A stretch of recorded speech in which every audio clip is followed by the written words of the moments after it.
Thank you. At this time, members of the public may only comment on the closed session item. Please adhere to the following when addressing the council. Comments will be limited to 3 minutes or less. Comments should be directed to the council as a whole and not directed to individual council members. City Clerk, are there any registered speakers? Mayor, there are no registered speakers. However, I'd like to call out on the Zoom call. Now is the time to speak. So if you'd like, you could raise your hand and I'll unmute you shortly and we'll give you just a few moments.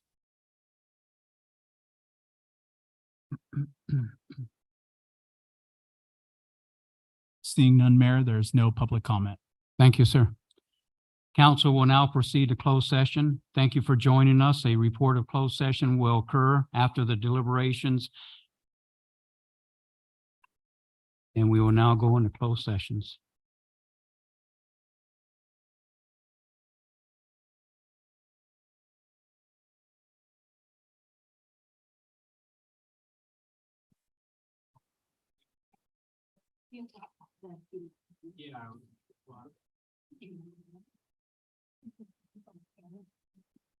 Don't everyone get up at once.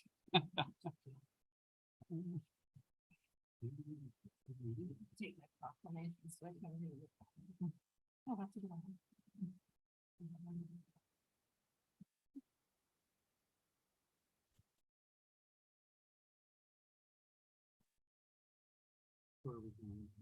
Oh, I did.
I was ready. All right, We're live. we're live.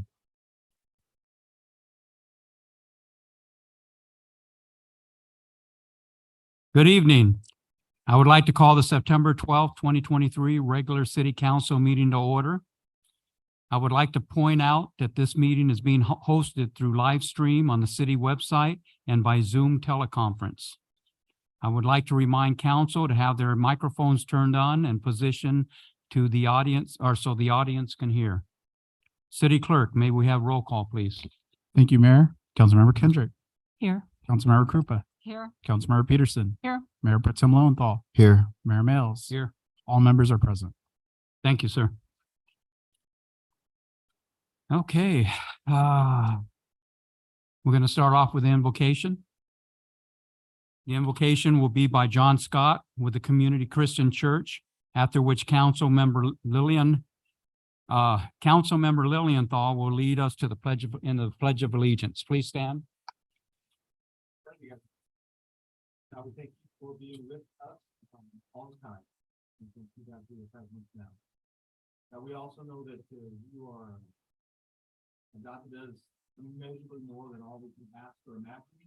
And so I'm just going to ask for your abundance and wisdom and knowledge for our council, for our leaders, and for our community, that you would grant grace as we work through issues and helping to look at honor you for those that we come with our private business and public business in our lives.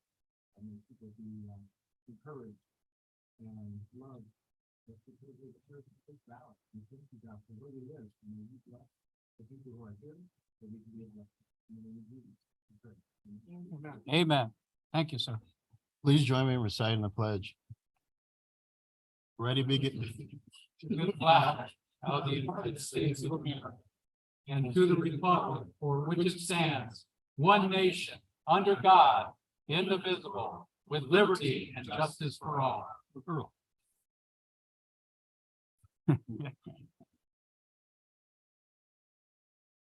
Oh, boy. We'll move to the city attorney's report from closed session. City attorney, can we get a report out, please? Yes, thank you, Mayor. For item 4A, no reportable action. For item 4B, settlement direction was given by consensus. That concludes the city attorney's report on closed session, Mayor. Thank you, city attorney. We will now move to communications from the public. There is a 3-minute per person time limit for all general public comments on non-public hearing items. All who wish to speak, including council members and staff, need to be recognized by the mayor before speaking.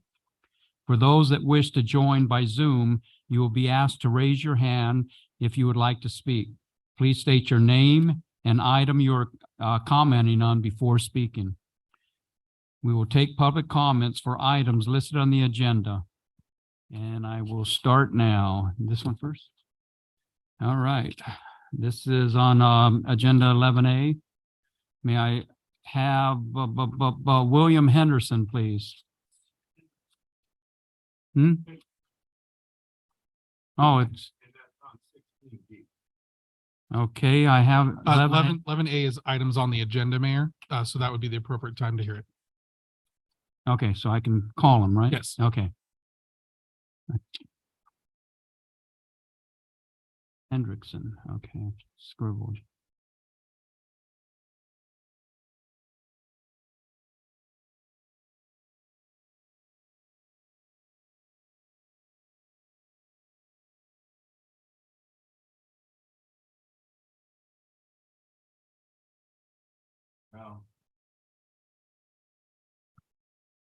Come to my understanding that this council would like to do away with the Infrastructure Commission. My question to you is why? When it comes up on the agenda, I will discuss everything on why. Because honestly, I feel disbanding this commission would do more harm to our city public. How many wheelchair users do you have on any of your committees? Okay. You as a council asked me personally in this chamber to be part of this commission, and now you want to take it and disband it? Makes no sense to me. I think you should all reconsider your option. Thank you, sir.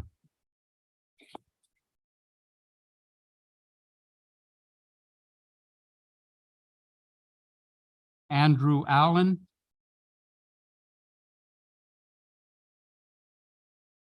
What happened?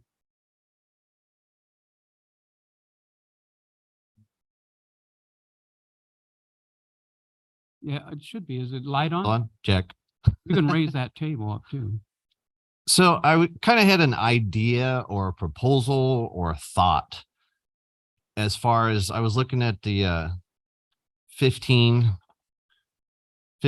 with the monies that are invested from the city, kind of a thought or an idea with Measure U funds. I don't know if it's going to tie into the same thing, but a thought that I had on it is some of that money, could it be allocated into a fund or a portion of a fund that creates a dividend or an interest payment? And then that interest payment or dividend given over time could help business owners with vandalism as far as broken windows, graffiti removal. That way the city's still helping the business owners that are contributing to that fund. And it's not costing you guys anything, but at the same turn, you're helping us business owners at the same time. Can I stop you there, Andrew, Sure. and let our city manager mention something that's coming up in the near future? So what the mayor is alluding to is at our next meeting, the city council ad hoc for business and cleanup items will be recommending a storefront vandalism relief program that does just that. Oh, And that will perfect. be on the next city council agenda on September 26th. So make sure to make the next council meeting. Right. I was going through the expenditures too. It's kind of funny. I was looking at it and there was over $10,000 spent on Amazon. But it says literature and office supplies. Every item, there's nothing that's itemized on it. It just says literature and Actually, office supplies. That's a lot of money in Amazon. Yeah, I've seen that too.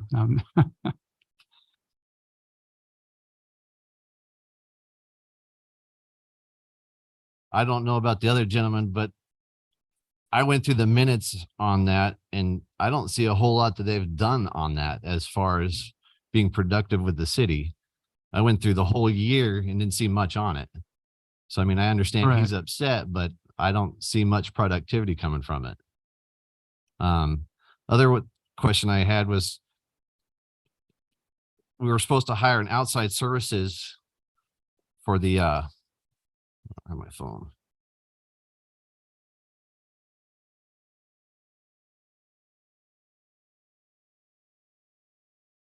For community development director. But we paid Jacob and Green over $20,000 to hire somebody, but we already have somebody on staff. That's being looked into, sir. Okay. Thank you.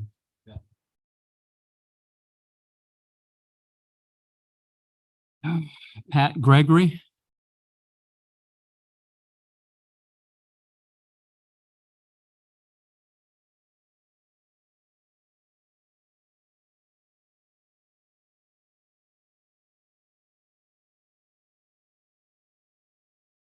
Good evening, Council, Mayor. I would like to comment on item 16C. I would like to ask the city manager how he's ignoring the terms of ordinance 1918 that requires an independent annual audit of Measure U, not an AUP, an audit. There has never been an audit of Measure U in 7 years as required because I've asked and it's never been produced. I asked through FOA requests and was directed to an AUP. I sent an email to the city attorney asking for a copy of the audit that he mentioned in his impartial analysis of Measure H, and he directed me to an AUP. Let me be clear. An AUP is not an audit. If you don't understand the distinction, we have a very big problem. There's a huge difference between an AUP and an audit. An AUP does not provide an opinion or assurance on the financial information. An audit, as required by Measure U, expresses a formal outside opinion on whether the financial information is accurate. The AUP that the city has used in the past looked at 14 police officers and determined their salaries were paid by Measure U. How does that fact prove the city is spending Measure U for its promised purposes? It doesn't.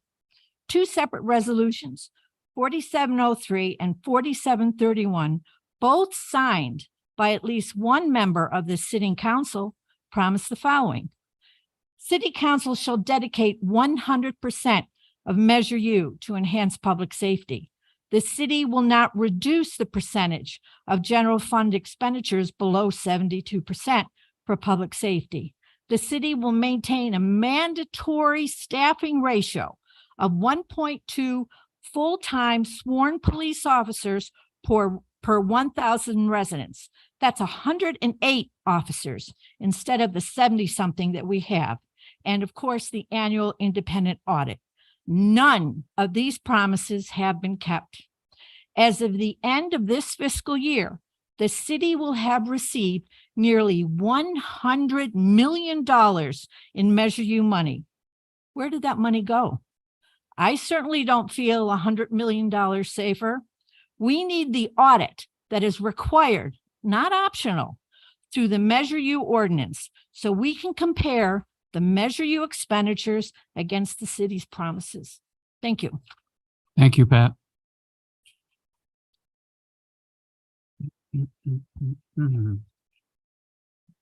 I have something here on Menlo and Park American Legion fundraiser, but I don't have a name. That's you? No, you didn't. Leonard, go ahead and step up, please.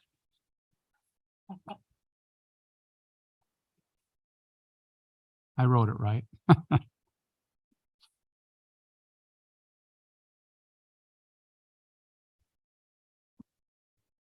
I apologize. I thought I had my name on that. Mayor Sales and the rest of his city council, thank you for having me here. A couple things. First, I just want to remind everybody that with the American Legion, we have a big fundraiser coming up on October 14th at the Hearts Home Gardens. We have the Eagles Ronstadt Experience in concert and the $60 per person donation.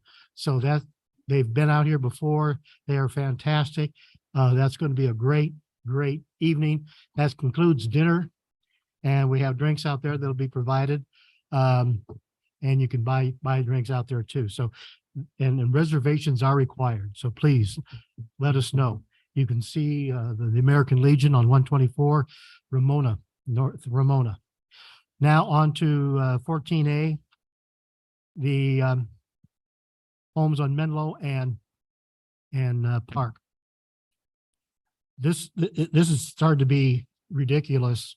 The traffic that is going to be produced by these homes that are there. Mayor, with respect to Mr. Learned, that's a public hearing item, and generally the testimony for 14A will be taken during the public hearing for 14A. Okay, thank you. All right, well, he called me up. I'll sit down and come back.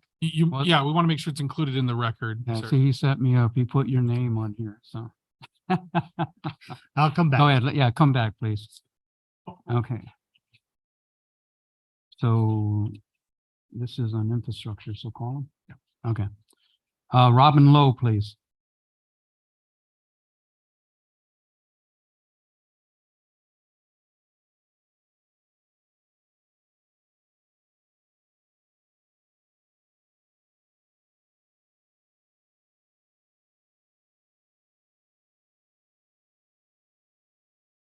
Council, thank you. I thought I was going to be when we were discussing the item, when you are, but we should do this now. Is that correct?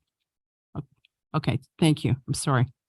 I'm here representing the Infrastructure Committee, and there's an item on the agenda tonight to discontinue that committee. We had a special meeting yesterday, and voted 5-0 in favor of objecting to that demise of that committee. It started a little bit of history, if I may, Mayor, take an extra minute to. This infrastructure committee was started at the beginning of COVID. Our meetings were held over in the library. We did not have access to this building, and most people didn't even know that we were existing. We were feeling our way because it had never been a committee before. We lost, I think, about 3 or 4 people on the committee because we were getting one item at a time. Everybody came over from City Hall, they set up all the equipment, and we felt that it, it wasn't doing justice, but we were only meeting every other month also. And it was hard on staff, and we understood that. But I do have a letter that our committee had a special meeting yesterday, and I'd like to read it into the record if I may. Mayor, is that permissible? Okay. Honorable Mayor and members of the City Council, the members of the Infrastructure Commission met on September 11, 2023 to discuss the proposed dissolution of the commission as contemplated by the City Council Agenda 16D. The ordinance, and I won't go through the numbers, but it would be to transfer certain functions and duties of the Infrastructure Commission to the Planning Commission. The Infrastructure Commission respectfully disagrees with the proposed ordinance and does not believe that dissolving the Infrastructure Commission is in the best interest of the city residents. The Infrastructure Commission supports the City Council and provides an additional forum for the public to express their concerns. The Infrastructure Commission has taken the place of both the Parks Commission and also the Traffic and Parking Commission, and is made up of volunteers that desire to provide a valuable asset to the county. Most other cities, and I do have the background of all the cities in Riverside County, and most of them have a list of committees about this long, but we don't. Okay, and that's okay. The Infrastructure Committee has taken the place of both the parks, as I said, and the Parking Commission. It is the desire to be a valuable asset to the community. But we'd like to do that after COVID and actually make a difference in the community and be able to address a lot of the concerns that people have when they come to us. Most other cities provide similar commissions to their communities, as illustrated in an attachment that I have. We went through all the cities in Riverside County, and we have a list of all their committees that they do. And this city has diminished in that representation to the public. And I'm respectfully submitting this on behalf of our chairman and our commission. Our chairman is at a school that he helps support in Africa, but we were fortunate, thanks to the technology that our city manager has in our department, to have him Zoom into our meeting. And he was in full agreement with this letter. Thank you. Thank you. Okay. Rob Can Do.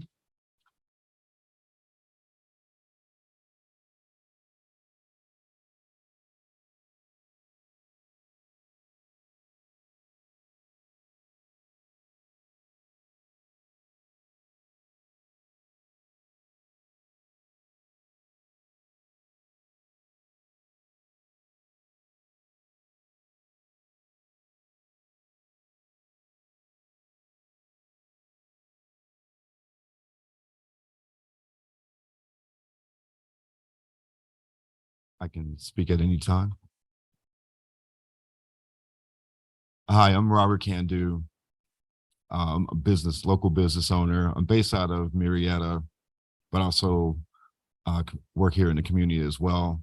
I'm a member of American Legion Post 53, the former public relations officer, and I'm here on the subject of the Infrastructure Commission. I just learned about this commission just recently, and I really do feel that this will be a valuable asset to the city if deployed, based on how it reads on your website here, which says which was established in 2019. This commission is intended to periodically review, provide comments regarding public facilities and works of improvement that are planned by the city. The Infrastructure Commission serves also as an advisory board to the city council. In the way of its duties and responsibilities, it reads here, the commission shall from time to time review, comment upon, and make recommendations to the city council, and as may be appropriate to the planning commission, public works, the engineering department, community development, regarding a variety of different items, reviewing and making recommendations to the city council and the development of municipal facility master plans, reviewing annual capital improvements, etc., which are actually vital information that's vital to you all here to make the best decisions to grow and prosper the Hemet Valley. And what I also understand too is that these are all volunteers, right? They're passionate about their city. They love their city. They're making out their own time to deploy this program to give you the valuable information that you all need to make the best decisions for the Hemet Valley community. And unfortunately, due to the pandemic and policy, etc., they never really had an opportunity to deploy this valuable resource.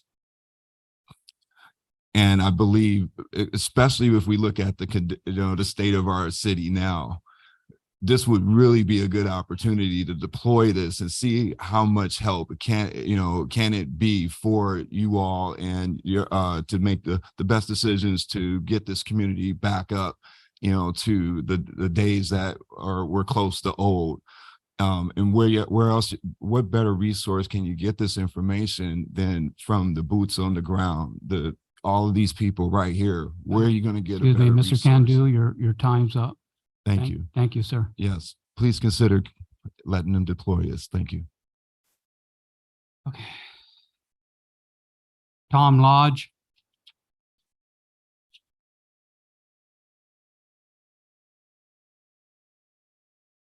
Good evening. This is about the lights in Sierra Dawn. We addressed this about a year ago. There are 287 homes in there in the section between Johnson and Elk, Johnson and Palm and Whittier, Palm and Elk. It's been going on for about a year now. They finally did some groundwork on it, and now I've been told it's going to be at least another year until we get lights. Now, when I was here last time, we all agreed that this was just unacceptable. That was a year ago. So this makes it beyond unacceptable. This retirement community, let's get real about this. I have called police dispatch on several occasions. I know they're stretched thin. And dispatch was great. They would try, get officers out there patrolling at night. I was out there a week ago yesterday from 9 p.m. until 1 in the morning. I saw 37 obes, if you want to call them that, tweakers on bikes going through there off of Palm. I saw 26 cars go through there, 18 of them without headlights. I dare any one of you to drive through there tonight. Take a Sure. good look. Okay, go. We want to elaborate on that a little. City Because- manager will talk about it on the lighting in that area. Okay. So the council has allocated and appropriated budget resources for that project, and it's currently in design. Yeah, so Okay, it's in design a year ago. I've already heard all this. Okay, this has already been expressed to me. You've already told me all this. Why don't you get together with Edison and buy some of their lights? I mean, sales have gone up in solar lights, that's for sure, because everybody had to buy them. But this is just ridiculous. You got almost 300 homes without any streetlights? Come on, people, this has been going on over a year. Thank you. You gotta do something here, folks. It's just stupid. Thank you, sir.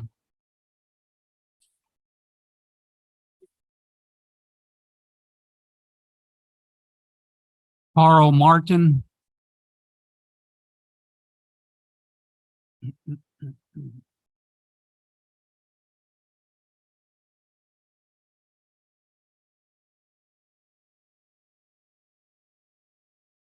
Good evening, council, mayor. I come here tonight to bring to your attention some items that I've learned from some of the small businesses in town. It seems that we have a serious problem with getting things done from the small business aspect. Just one example, we had a local restaurant here that had a small kitchen fire. It took them over 11 months to get reopened because they couldn't get the people to do their jobs in a timely fashion. And when they did do it, they overburdened them with more and more and more and more and more regulations. I think we need something to figure out how we can use our resources to expedite permitting, getting things done, helping the business owners to make this town thrive.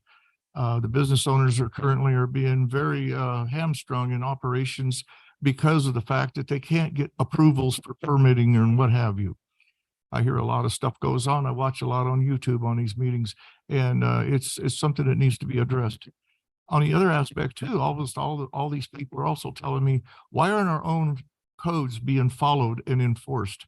Example, we see blighted areas, we see trash, we see fields full of weeds, and we have code enforcement for that, but we're not doing it. The fire department can call them up, have those things cleaned up, and have the city cleaned based on the code enforcement and filed against that property owner's tax bill. It can be done without waiting months and months and months. I'm currently the commander temporary at the post 53 in Hammett. I'm also the first vice commander. There was a lot of right across the street from us. Took us almost 6 months to get the thing cleaned up. It was a fire hazard, not just an eyesore, but it was a fire hazard. We need to find a way to enforce our codes faster, help our businesses get through the permit process faster, and help our community in general. This town is blighted. All you have to do is get off the main drag and look. It's blighted. And what you see is what you're going to get in this town. If it looks blighted, it will be blighted. If it's clean and orderly, it will be clean and orderly. Thank you. Thank you, sir.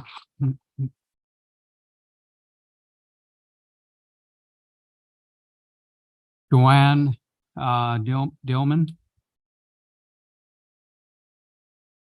Joanne.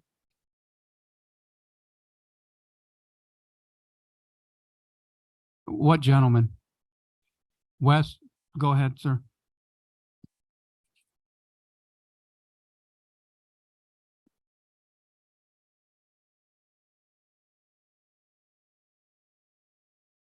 Why don't I have a Wesley? Wesley, is that your name?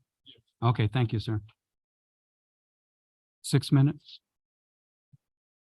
He has to, needs to be passed to. Who gave you this? The speaker. Oh, okay. One.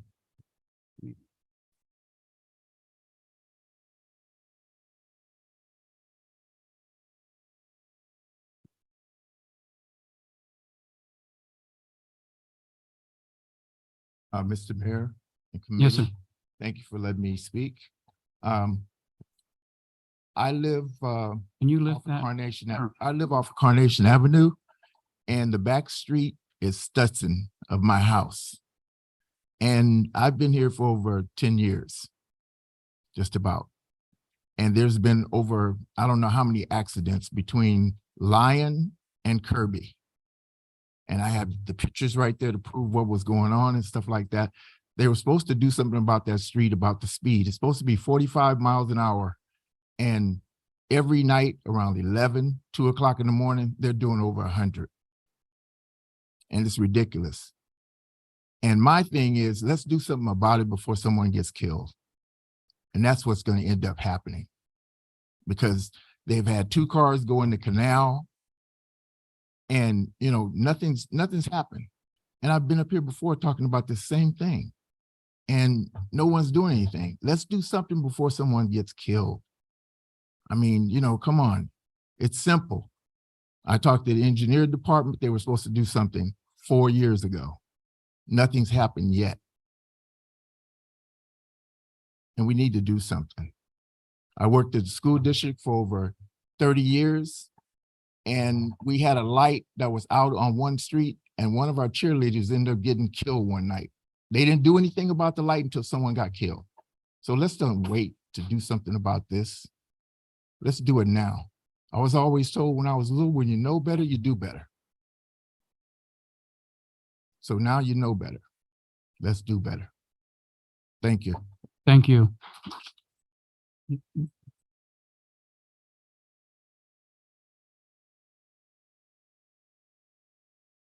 I know you didn't take. Deborah Shambler or Shamber.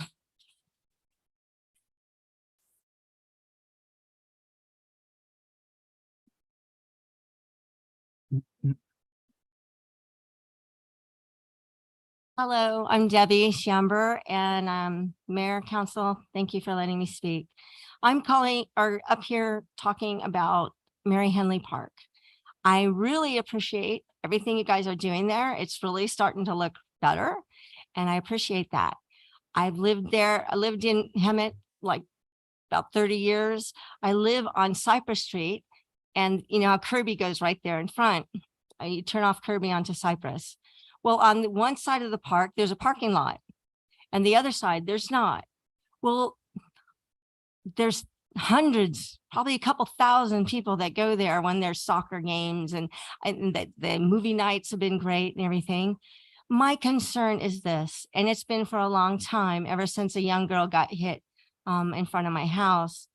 There are people coming in the evening, teenagers or whatever they are, they go right in front of my house and they make a circle of tire, rubber, whatever. They're making these circles. They're going off of Kirby and using Cypress as a shortcut to Walmart. So a lot of people are doing that. And the road and the park, when I first moved there was no bathrooms, and people were furious because they're like, they said they never put it. I was like, okay, do it. Let the people, it's a wonderful park. I want everybody to enjoy it. There were 5 kids that were hit crossing Kirby. I don't know if you remember that, but one of the kids' shoes came off even though he got hit so hard. My concern, I know it's a fairway, but that park was not built for that many people on my side where there's no parking on Cypress Street. My street faces the park. I believe you need, even though it's a fairway, to put a speed bump there, because when activities are going, these young people are showing off their cars and stuff like this is little runway, and they're peeling out and doing donuts in front of my house. And I just think, as the other gentleman said, that before something worse happens. I mean, we have the ice cream man there every night, which is cool, but he's like, you got the parked cars, then you got the ice cream man, then you got parked cars here. Only one car can get through. And some of these young people, they fly around when there's double car, somebody's going to get hurt. And I just think that it wasn't built for this many people to be there, and we need to slow the cars down. And I think the only way is to put a speed bump in there. And I just thank you for your time. Well, thank you very much.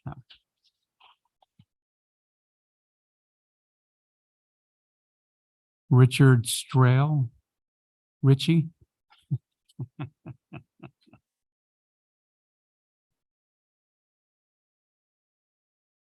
Good evening, Mayor, City Council, fellow citizens. It's good to be here tonight.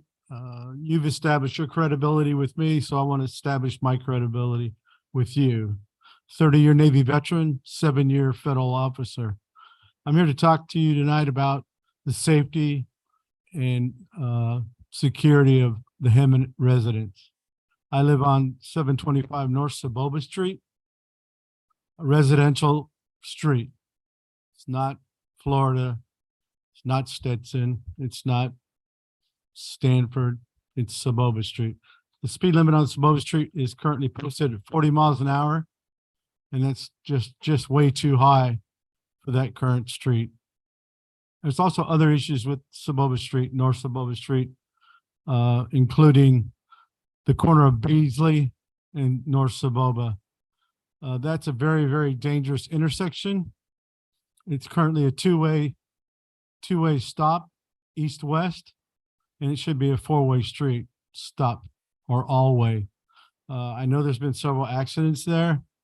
Knock on wood, nobody gets killed there. But there's the way that's set up, it's just so unsafe. The stop sign's probably 10 feet behind the actual line, and it just needs to be fixed. Also, another concern is there are no crosswalks for the elderly, the children that want to make those crosses going to the parks or the schools that are in the local area. There are no crosswalks at all. And on the west side of Saboba Street, there are no sidewalks, none at all. From my house all the way down to Florida, there are no sidewalks on that west side. On the east side, there are sidewalks, but the sidewalk stops when you get to Lincoln. And then to go to Florida, there are no sidewalks. I seen a gentleman in a wheelchair being pulled up the actual road by his dog to get to Florida. So it really needs to be looked at. I know it's District 1 and it needs to be taken care of. My missus actually brought it up before, not at a council meeting, but it came to the actual Hemet area here and spoke about it. But yeah, it just needs to be fixed. Change the speed limit, put crosswalks, fix that intersection at the minimum. And the main goal is to, make the citizens of Hemet safe. I know sidewalks are probably a very expensive endeavor, but it's something to think about. Sidewalks is a safety issue. So I'm looking forward to speaking with that district's council representative, and we can, take a look at it. I'm willing to talk with her and maybe come up with a plan to assist. Okay, sir. Thank you very much. You bet. Appreciate it.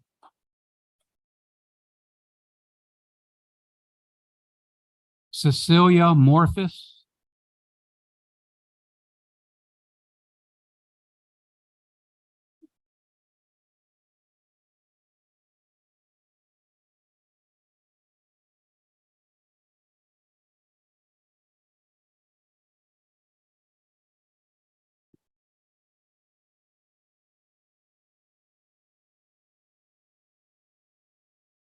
Okay, thank you. Hi, y'all. I'm Cecilia. I was here last May and I was here because everybody was asking for money, every department, and I needed, I was part of the senior citizens that needed help with home construction. Anyway, I was 100 then. I mean, I was number 100 then, and now I'm only 73. But unfortunately, it's because we die. So you die or you go to manor care or a nursing home. And so keep the budget going for the construction. I still need a roof, okay? The other thing is, thanks. I hate driving around those cones and seeing detour, but you guys, our money is working. The streets are getting fixed. The potholes are less and less. It's too cool. So thank you. And the last thing I want to say is, you know how we say shop, I'm part of District 3, by the way, skate park stuff. You know how we say to all of everybody, shop local? Hey, everybody watches TV. You know how you see attorneys on TV? Will fight for you. Shop local. I was in an accident on 7th, in San Jacinto, called one of the biggies. I'm not going to say, no defamation here. I called, and yes, I went to the doctors. Yes, I did everything the big guys wanted, and it ended, and they get 40 and I get 60. Hey, I got nothing. And they're headquartered in Orlando, Florida. It's kind of hard to go to their door and say, where's my money? Thank you, So- ma'am. Ma'am, you have to. Thank you.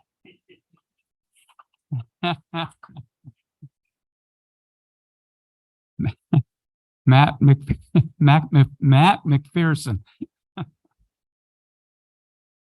Oh.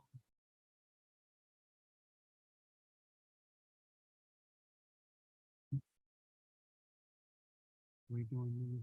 Okay, so we're done with this last one.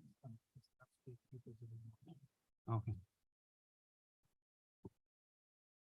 Thank you, Matt. Next we'll, oh, I'm sorry. Good evening, Honorable Mayor, council members, city manager. First of all, I'd like to say I am against, or I am for dissolving the Infrastructure Commission. I feel it's kind of a waste of time and staff, and I was looking, they've made 2 or 3 recommendations in the last 2-3 years, so I think it would be much better handled by the Planning Commission. August 8th, a certain individual came up here, downtown property owner, came to the mic and the podium here and couldn't figure out why people said bribery when they would meet him. You know, they were very bewildered. So since then, we've discovered an email. I'd like to have this email put on the record. Americo Giordano on Wednesday, August 11th, 2021 at 10:24 a.m. sent to Lionel Martinez and H.P. Kang, subject Simon. Lionel, 0930 hours, I was dealing with a property owner by Simon Chu, 106 South Ramona. The issues were JTD and homeless living on the property. I called Simon Chu about the issues. He said he would meet me at the property. I also called HPD to assist with the homeless issue on the property. Within 10 minutes of my phone call to Simon Chu, he showed up to the property. He asked if he could speak to me near the corner of the burned out building office on the property. I said sure and exited my vehicle and walked toward the building with Simon. Once I reached the building, Simon tried to put an envelope of money in my pocket. I slapped his hand away from my pocket. I asked him what he was doing. Simon stated to me that he was giving me money for coffee. I advised Simon I could not take any money from him, and I advised him not to try to give me any money again. That it is not allowed for me to take money from anyone, Simon. Simon said that I am the only one that helps him from the city. I advised Simon that I am doing my job and he should never try to give me money for doing my job. Simon again stated that the money is for coffee. Simon again tried to hand me the envelope of money. Again, I told Simon no, I could not take the money and for him to stop offering me the money. I felt very uncomfortable with Simon offering me the money. I 1022 HPD from coming to the call. I left the property immediately, came back to the city, spoke to my superior Lionel Martinez and director H.P. Kang, Americo Giordano. Thank you. Thank you, Matt.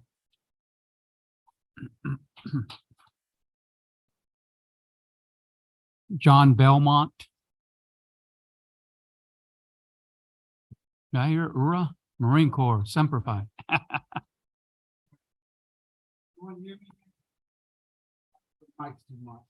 No, you need to use the mic. Okay. Thank you, Mr. Mayor, council, veterans, public people. I'm John Belmont. I've been living here for 11 years, 11 and a half years. I'm a retired Marine, 31 years, 8 months. And I try not to complain about too much, but sometimes it gets a little bit and you have to say something. My wife and I, we just opened up a nail shop down in Florida. I don't know who I'm supposed to pay taxes to, but I know I pay taxes to Hemet. And I know I pay my housing taxes because I pay about $5,100 a year. I got a Riverside coming to our shop told us that we owe them $7,100 from 2017. 2017, we didn't own that shop. We just opened it up in January. They told us that they would close us down by the end of this week if we did not pay them $7,100. They say the last 3 tenants did not pay their taxes, so we have to pay their taxes for us. So I just want to know, what master am I supposed to pay? All right, because I'm curious. Do I need to go down to Riverside? Are you all supposed to protect us from this kind of harassment, Riverside County, or what? I'm confused, and I don't like being confused. Go ahead. And that can be referred to the city manager, and I'll follow up. Okay. If you can stay to the end of the meeting, I'll give you my business card. You can call me and we'll set up a meeting. That'll work. Thank you, All sir. right. It will be by the end of this week, correct? Oh, definitely. It'll Okay, be 'cause this they week. talking about Yeah. shutting us down and No, no, we'll set up a I'm meeting. back to blue. All right. Yeah. But, don't take too much. You're a time. Marine, of course you do. Okay, thank you. Thank you, sir. Move on, huh? Yeah. City Clerk, are there any members of the public participating through the Zoom that would like to comment on any items? Thank you, Mayor. Now's the time on the Zoom call. If there's anyone who'd like to speak, please raise your hand and we'll unmute you shortly and we'll give you just a few moments.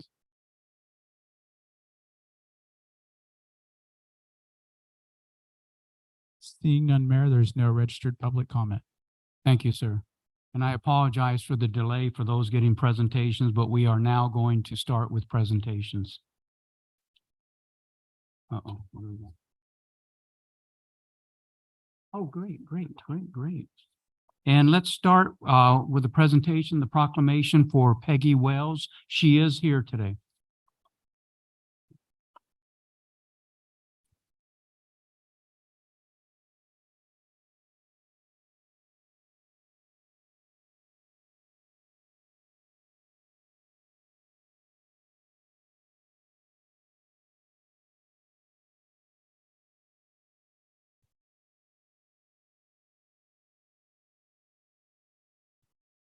Peggy, is this working? Okay. The city of Hemet, California has the proclamation in honor of police veteran Peggy Wales. Whereas Peggy Wales was born and raised in the beautiful city of Hemet, whereas Peggy Wales dedicated 22 years to the San Jacinto Unified School District and Romaland School District in clerical and management positions.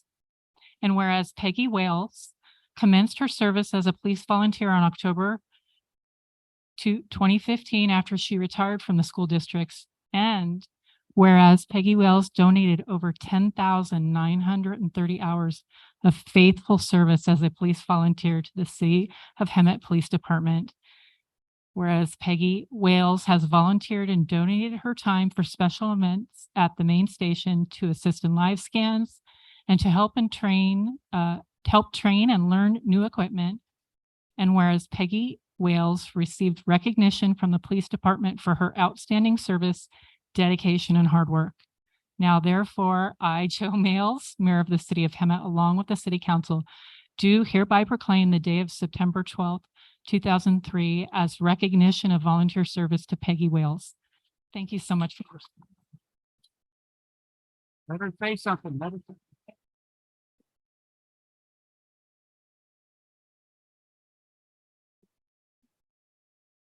Yeah, I'll take the mic from Peggy. I just want to say thank you. Peggy's done so much and she's never cast a check, believe it or not. She's worked so hard. She's so organized. We're all going to miss her. We have a lot of people in our department that sit in the back. And we are going to miss you, but we always have open doors for you. So when you ever want to come visit us, we're here. And we want to thank you for your service. Appreciate it. Love you, Peggy.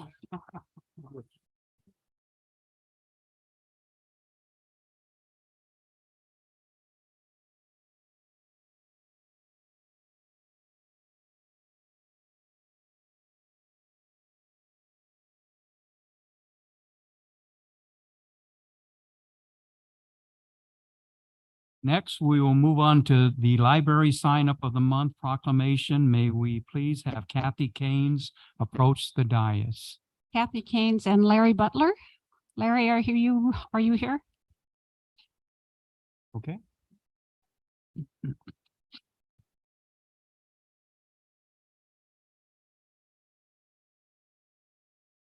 And he disappeared? Well, you're going to have to stand up here then until he comes back. This is a proclamation of the City of Hemet for Library Sign Up Week. Whereas established in, there's Larry, come on up.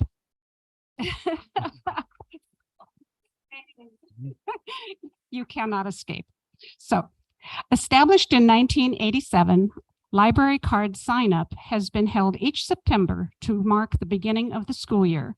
And whereas the American Library Association and libraries nationwide remind parents, caregivers, and students that signing up for a library card is the first step on the path to academic achievement and lifelong learning.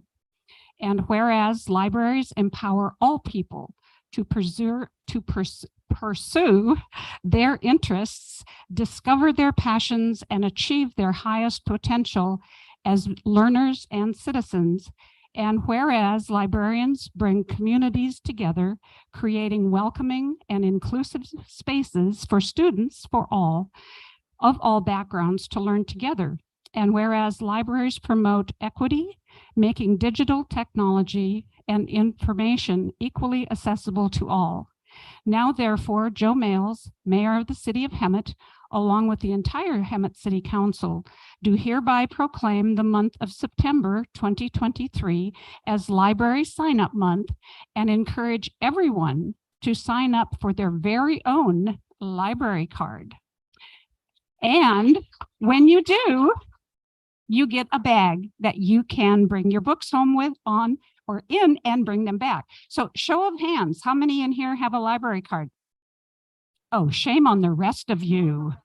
Come on down to the Hemet Library, get your library card and get your free bag. Larry, you want to say something? Dudo. Larry is our newest library trustee. So thank you for being involved in the library. We really appreciate it. And Kathy, thank you so much. That's for both of you.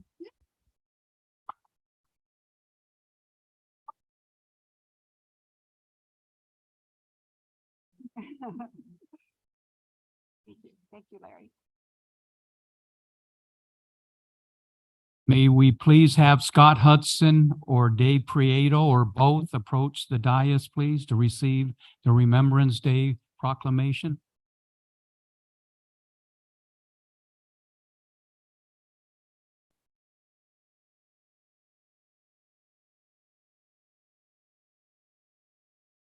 And the fire chief. Sorry, chief. Sorry, chief. Never again. We'll do that. City of Hemet, California proclamation for Remembrance Day. Whereas the citizens of the city of Hemet and the city joined together to honor and remember those who lost their lives in the horrific terrorist attack on September 11th, 2001, and the continuance of offering support to the families and friends who lost loved ones in the devastating events of this day, and especially the first responders who continue to step forward and serve the communities with dedication and vigilance. And the city of Hemet commends the first responders who courageously risk their lives to rescue those in need, as well as the citizens and volunteers who selflessly gave their lives to aid their friends and co-workers who were injured or trapped in the Twin Towers and Pentagon. And the events of September 11, 2001 tested the strength and resolve of our country. And they also reminded us of the values set out by our forefathers who saw a vision for the United States to live and be free of tyrannical rule, and today determination more than ever that we will not be given to terrorism and threats to the safety and security of the United States. And the United States is unified in the purpose of preventing further tragedies like those experienced on September 11th, 2001. And it is right to honor the men and women of our armed forces who have fought tirelessly to keep us safe from further attacks on U.S. soil. Now, Joe Males, Mayor of the City of Hemet, along with the Hemet City Council, do hereby proclaim the day of September 11th, 2023 as Remembrance Day, and encourage all citizens and remember the lives that were lost, honor the heroic actions taken by our first responders, and then the members of our military for their continued service and sacrifice. Presented September 12th, 2023. Thank you, Joe. Yeah.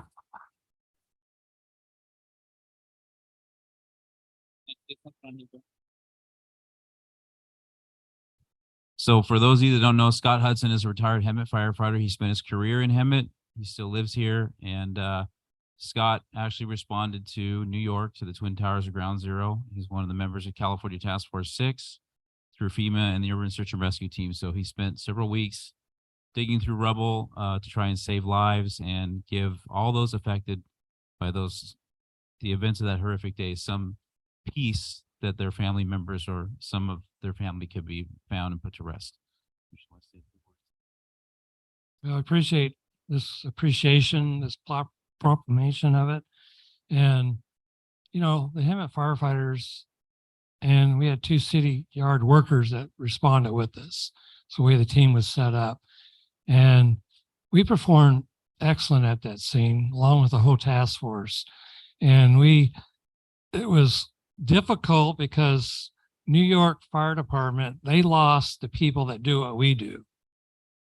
They were killed when the tower collapsed, and we were dealing with people that didn't have that type of knowledge of what USAR is about, the tools we can offer. So we worked with them, we trained with them, we did things that we had to redo and things that they didn't want to do. And we did that to help them and appreciate it. And we won their knowledge, and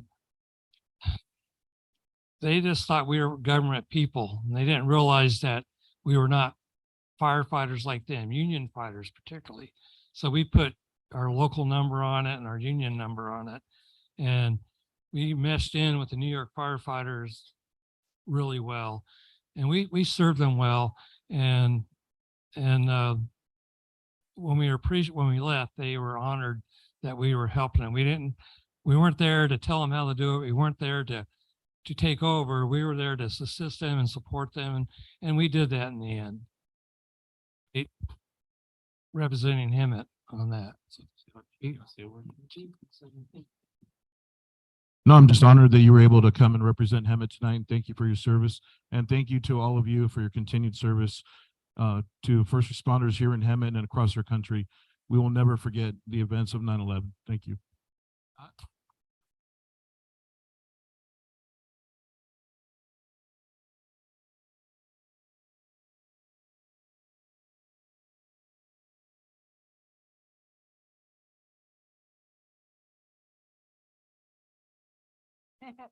That's okay, we can wait.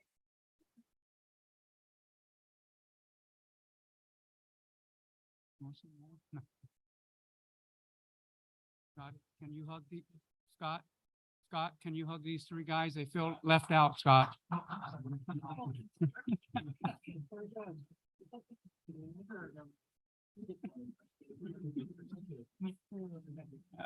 Thank you. All right, next we are going to move on to Suicide Prevention Month. May we please have Clarence Bowser, please. Sorry about that. I had another name on here. I know. Be thankful. Suicide Prevention Month, whereas September is known as Suicide Prevention Month, a time in which mental health advocates, individuals, prevention organizations, survivors, allies, and communities around the country unite to promote suicide prevention awareness. And whereas, according to the American Foundation for Suicide Prevention, suicide, the 11th leading cause of death among adults and the 2nd leading cause of death among individuals between the ages of 20 and 34 in the U.S., and nearly 48,000 people died by suicide across the U.S. in 2021, with an average of 132 suicides completed daily. Each suicide directly impacts a minimum of 100 additional people, including family, friends, coworkers, neighbors, and community members. The stigma associated with mental illness and suicidality work against suicide prevention by discouraging persons at risk for suicide from seeking life-saving help and further traumatizing survivors of suicide. Suicide is preventable, and it is appropriate for a month to be set aside each year to dedicate our thoughts to improving the mental health of all City of Hemet residents and raising awareness about suicide and providing tools that are essential, such as calling or texting 988 for assistance for suicide and crisis hotline. Now, therefore, Joe Mills, Mayor of the city of Hemet, along with the Hemet City Council, do hereby proclaim the month of September 2023 as Suicide Prevention Month and encourage all residents to take time to inquire about the well-being of their family, friends, neighbors, and genuinely convey their appreciation for their existence by any gesture they deem appropriate and can help prevent suicide.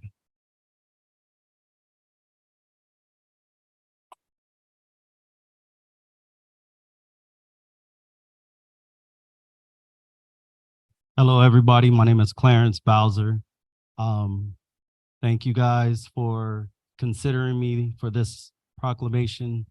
Last year, you guys considered me, and I appreciate that.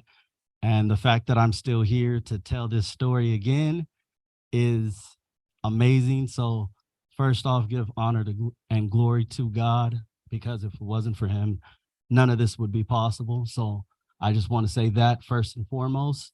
And a lot of you guys may know me. You guys see me on social media, see me around the town. And I made a post saying that I'm going to be on America's Got Talent. I'm going to be on America's Got Talent. But the problem was I read the email wrong. So just know I'm going to reapply when it's over, when the finals is over. I'm going to reapply, and I'm going to do the thing that they hate the most, which is poetry. They hate it. I don't know why, but they hate it. So with that being said, I don't, oh, okay. Maybe next time. Okay. So just know I got something for Simon.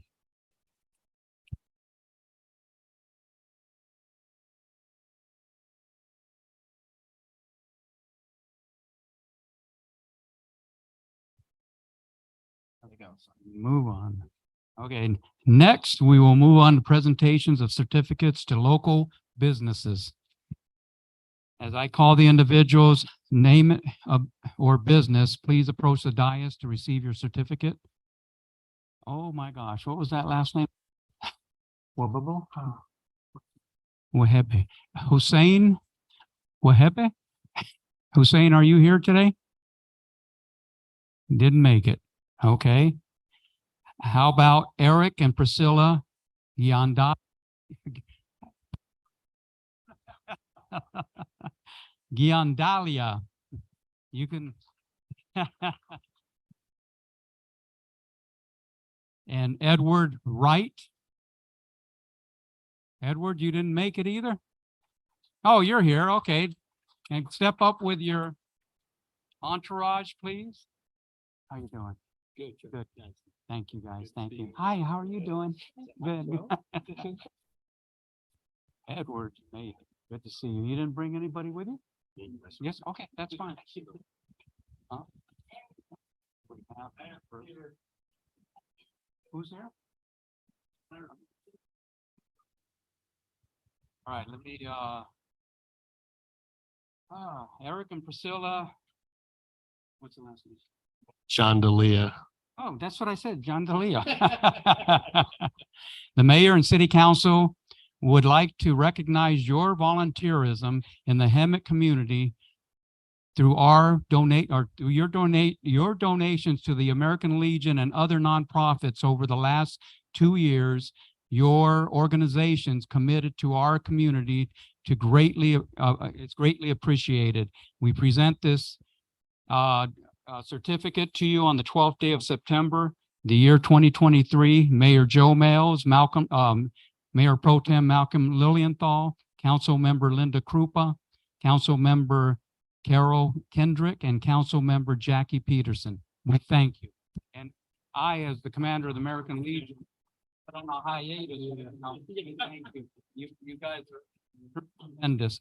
And to Edward Wright, sir, here in the city council would like to recognize your volunteerism in Hemet's community through the use of your resort to a nonprofit functions to the city and other entities. Your organization's commitment to our community is greatly appreciated. Presented also on the 12th day of September 2023 by Joe Males, Mayor, Malcolm Lilienthal, Mayor Pro Tem, Carol Kendrick, Council Member, Linda Krupa, Council Member, and Jackie Peterson, Council Member.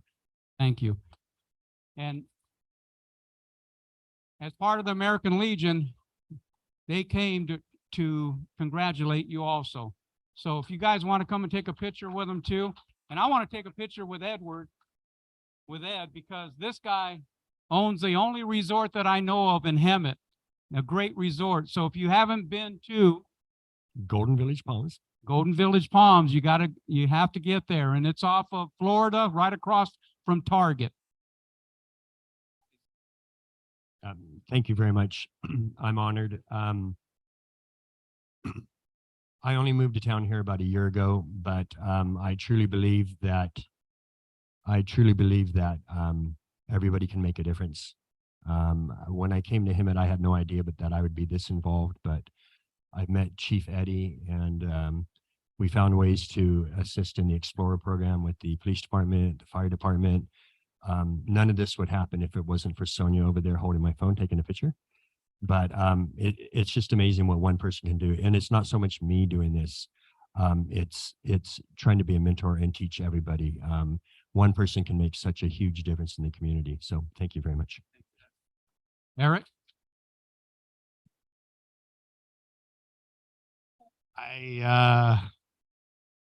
Lot goes through my mind. September 11th, and these gentlemen, the men and women, all of you, the first responders, thank you for what you do. We're indebted to your service. Thank you. Thank you both for your commitment to the community. I'd like to thank you for all that you have done for the community, for the American Legion, allowing us for your generosity to continue to help the veterans and the community with our generosity because of you. Thank you very much.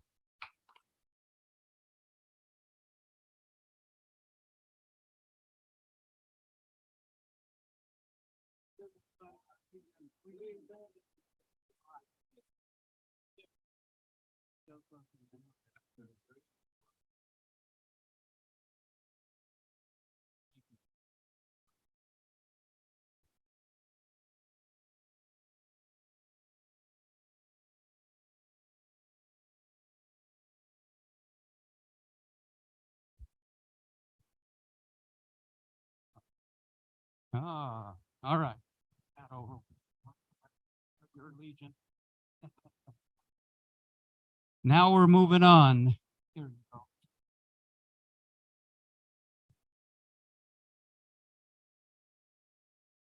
go. This presentation is for the Simpson Park Restoration Project certificates.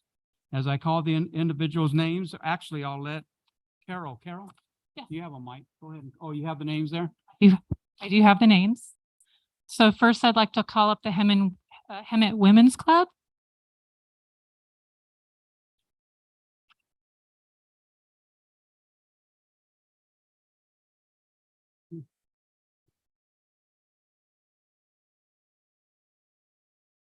Oh, Hemet Hawks is up next.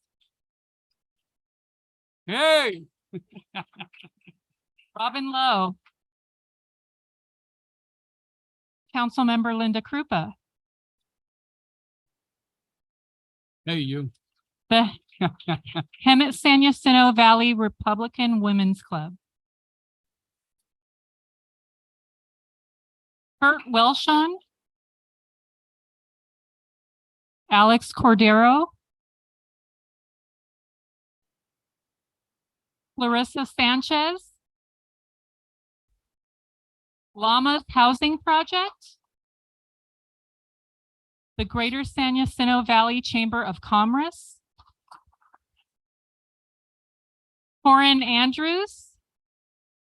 The Salvation Army Adult Rehabilitation Center. And Smith and Correo family.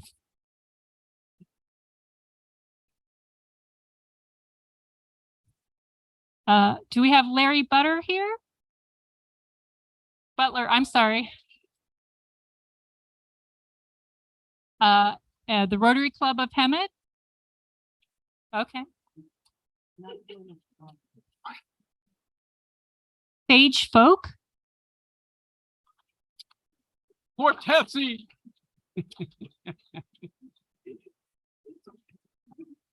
Garcia family,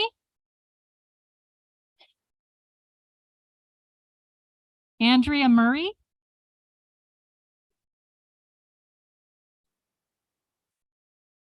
and oh, no. Yep. Santa Margarita Group.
I thought you were gonna stay up there and.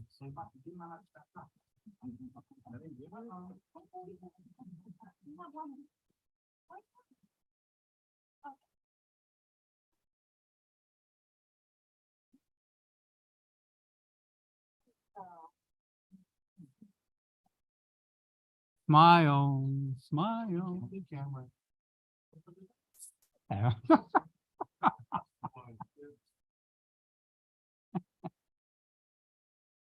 Thank you. Thank you all. Thank you.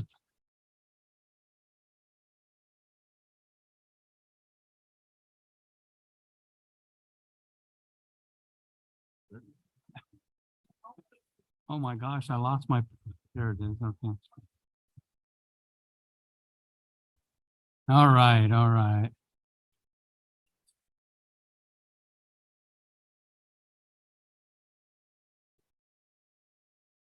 All right. All ready? We ready?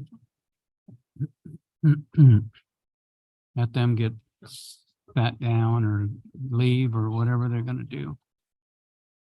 You need to use the restroom? Do you need to use it? You okay? Need to use the restroom? Okay. At this time, we're gonna take a 3-minute restroom break.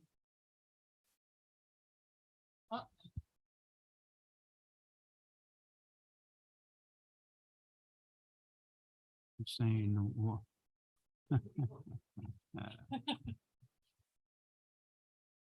Military restroom break. yep, 3 minutes. 3 minutes, 3 minutes. Hey, have a good one. Again. We're-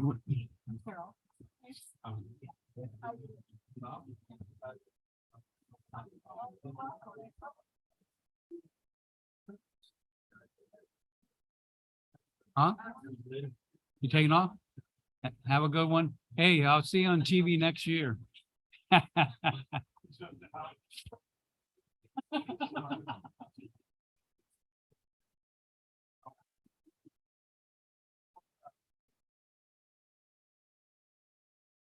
Oh.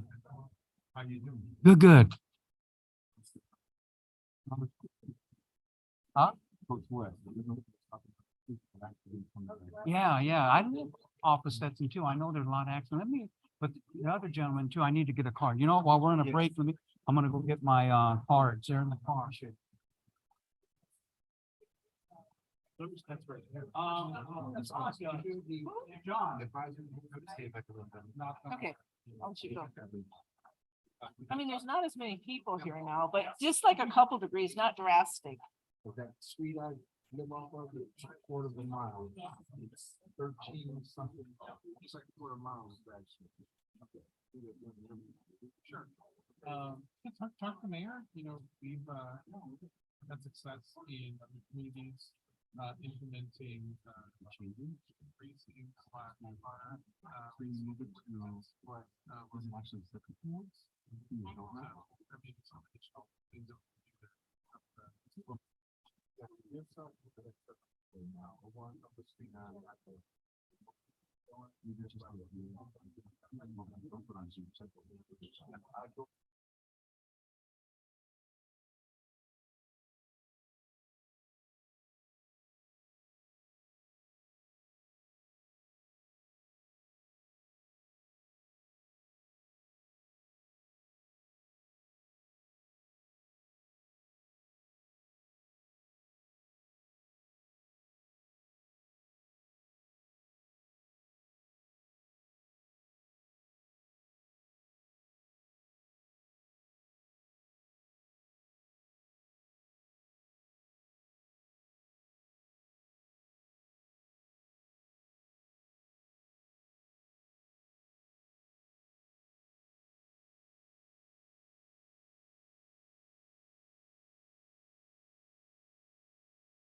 Okay, are we all back? No, not yet. Oh, we got rid of a lot of people, didn't we? This is what it's supposed to look like. Yeah, yeah. All back.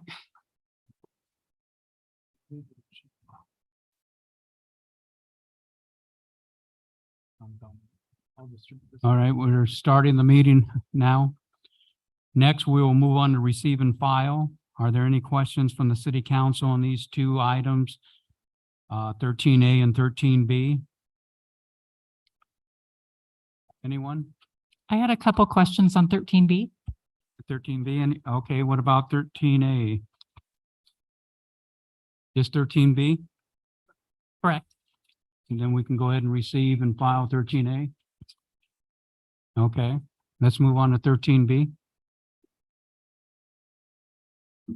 So I just had a couple questions and was looking for some clarification.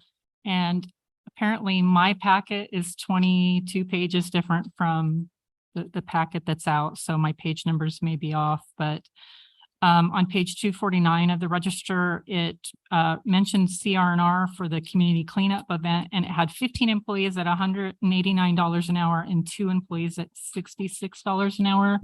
And that didn't really make sense to me. I kind of feel like it might be reversed, or if I can get some clarification on that.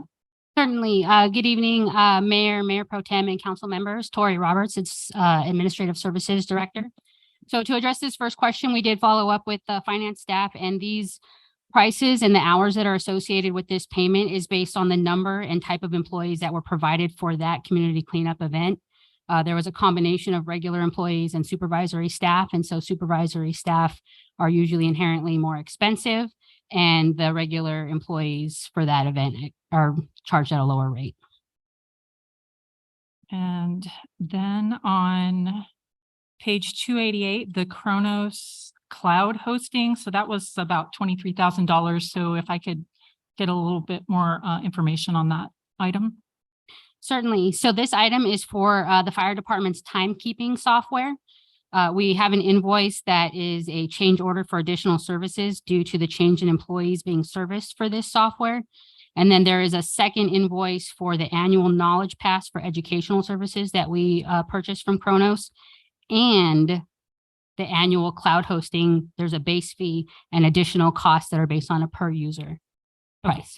So some of those costs are only annual, and then we'll Okay. You're absolutely correct. Okay. And then I just had, I wanted some more information on page 300, which was the Simpson sandblasting. So it had change order 2. So if you can just give me a little bit of history on that. Sure. The language can be a little bit tricky in the details of the warrant register. However, the change order is actually to adjust for an accounting string change. It's not an actual change order to the scope of services. On page 342 with Cheryl Curtis, I just want to make sure that we're on track with those invoices per the contract that we approved for her. Certainly. So I have a brief snapshot. There's 2 different pay cycles that invoice covers. The one is for the week of July 16th through the 23rd. And then the second piece is for July 24th through July 30th. And so the first one, we have 17 hours on time card and 21 hours. So those seem reasonable for the services that we're providing. But if you wanted us to do some more monitoring over that particular contract, we could do that. I just want to make sure we stay on track with that. And then on page 376, the NeoGov. So that was $19,000. Is that an annual fee? It sure is. You're right on the money. That covers us for fiscal year 23-24. And then the last one was on page 402 for Wildan for almost $113,000. So that's change order number 2. So I'm, concerned about the cost of contracting for staff augmentation. So I was hoping to maybe get an update on what we're doing to try and combat these costs. I can address that at a very high level for you at this moment. And then based on that information, if you'd like, I can come back with more information. So Wildan provides services to a couple of the city departments. One is for our community development department, and then one is they provide some services in the Department of Life Safety under fire. And so we actually just had a conversation on the scope of services and the various contracts that we have because of the staff augmentation pieces.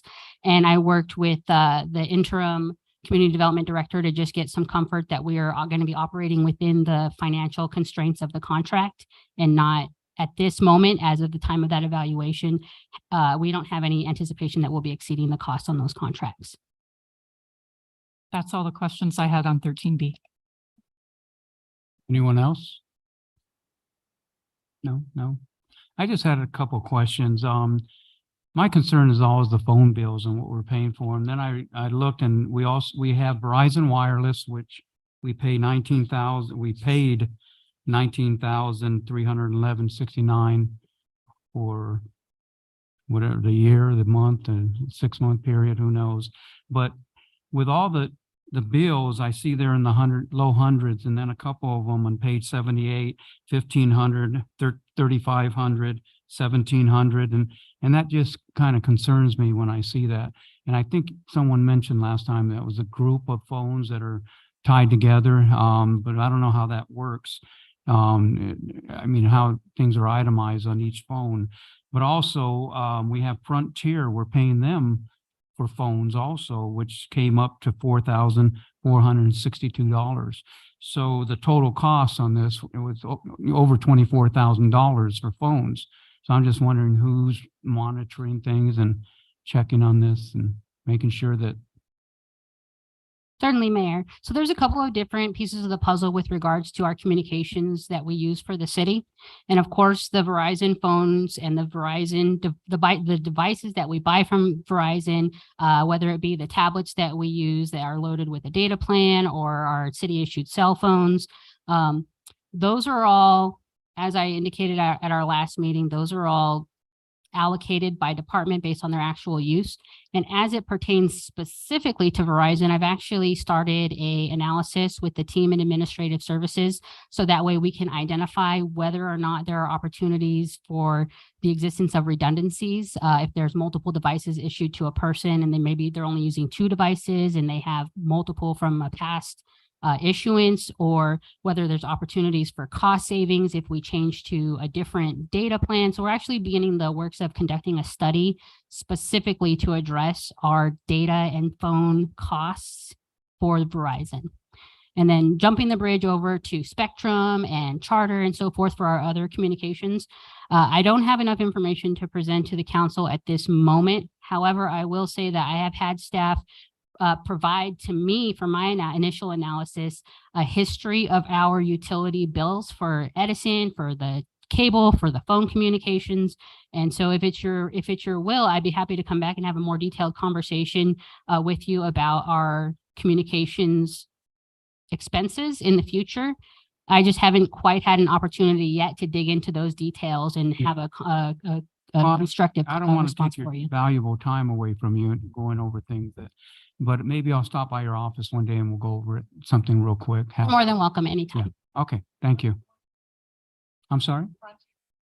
What about them? It's included in the overall communications services that we receive. It's part. I'm sorry, I just saw one I written in between the lines. So on page 310, our SCE bill is Edison.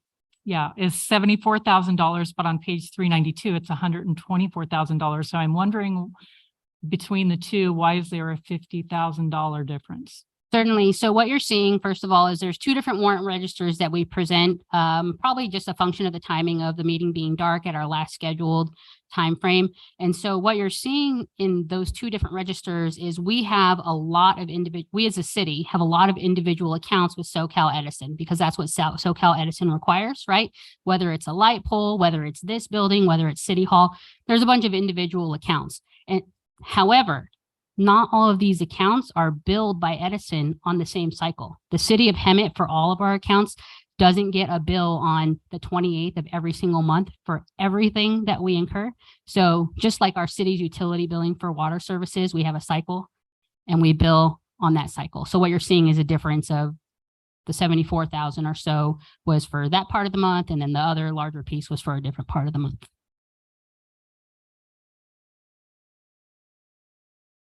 Is that it? Okay, thank you. Thank you. That's it. And we'll go ahead and receive and file that also, number 13 B.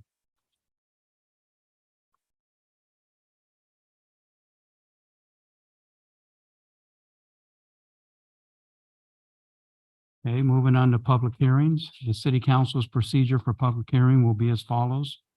Staff will provide a report and clarification of items presented. The public hearing will be open for comments for those in favor of or in opposition to the item, followed by the rebuttal to any comments made. The public hearing will be closed and the city manager may respond to any question raised by the public. The public will not have an opportunity to respond. Discussion will be brought back to the city council for direction or action. Can we get a report from staff on this first item, please? 14A.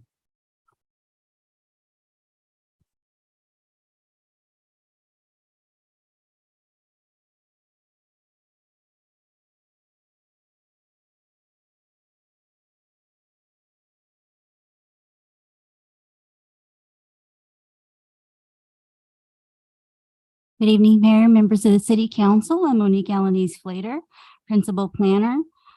This item before you is the zone change and tentative track map 37558 for 800 North Girard. This item was presented to the Planning Commission on March 7th, 2023. In which that time the Planning Commission recommended approval of the zone change and tentative track map to the City Council. On March 28th of this year, 2023, the City Council remanded the project back to the Planning Commission to respond to concerns expressed by the City Council. In addition, the council directed staff to obtain input from the Infrastructure Commission regarding traffic conditions expressed by the community at that meeting. Subsequently, on June 12th, 2023, the Infrastructure Commission reviewed the pedestrian safety issues for the area identified in this general area as identified here in the map. At that time, the The concerns raised were issues with regards to existing traffic conditions within the general neighborhood, expressed by the citizens also at the March 23rd, 2023 City Council meeting. With that information, the Infrastructure Commission provided input to the Planning Commission and Council. On August 1st, this was remanded back to the Planning Commission as a public hearing item. The concerns were identified that were outlined at the March 28th City Council meeting. Responses were provided in the staff report, as well as the input provided by the Infrastructure Commission.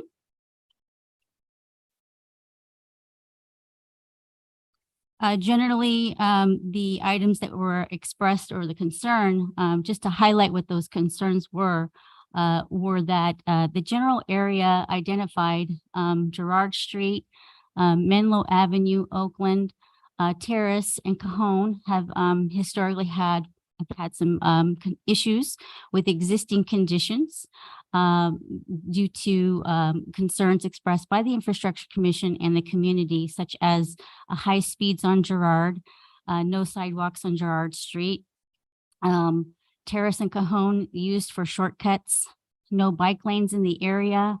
There was a recent traffic fatality on Girard and Menlo. The traffic study for the project, there was a concern that the timing of the traffic study was in 2016. Staff clarified that the traffic study prepared for this development was in 2019. There was also concern that adding houses will add more traffic and that there are no streetlights, curb and sidewalk in some of the areas in this general area. There were also additional concerns raised regarding Terrace Drive and Park Avenue, a recent accident, as well as that the applicant needs to invest in the improvements for the development. Overall, the Infrastructure Commission recommended that a new traffic study be proposed for the development. This went back to the Planning Commission. We evaluated the concerns raised. In the ultimate recommendation was that although the existing the traffic study that was prepared did not warrant additional improvements other than what is required, such as a roadway, half-street roadway improvements on Park Avenue, Menlo Avenue, and the frontage of the property on Girard Street. But in addition, the Planning Commission was in agreement that there are existing conditions in the general area of the neighborhood, and to address the concerns raised by the community and the Infrastructure Commission. One, the recommendation would include 4 additional conditions. One being a local traffic and pedestrian safety plan. That would analyze the general area identified by the community. They've expressed a concern that there are issues in this neighborhood and that there should be a traffic analysis and pedestrian safety plan analysis for that general area that goes beyond the scope of this project. The applicant is in agreement with this plan.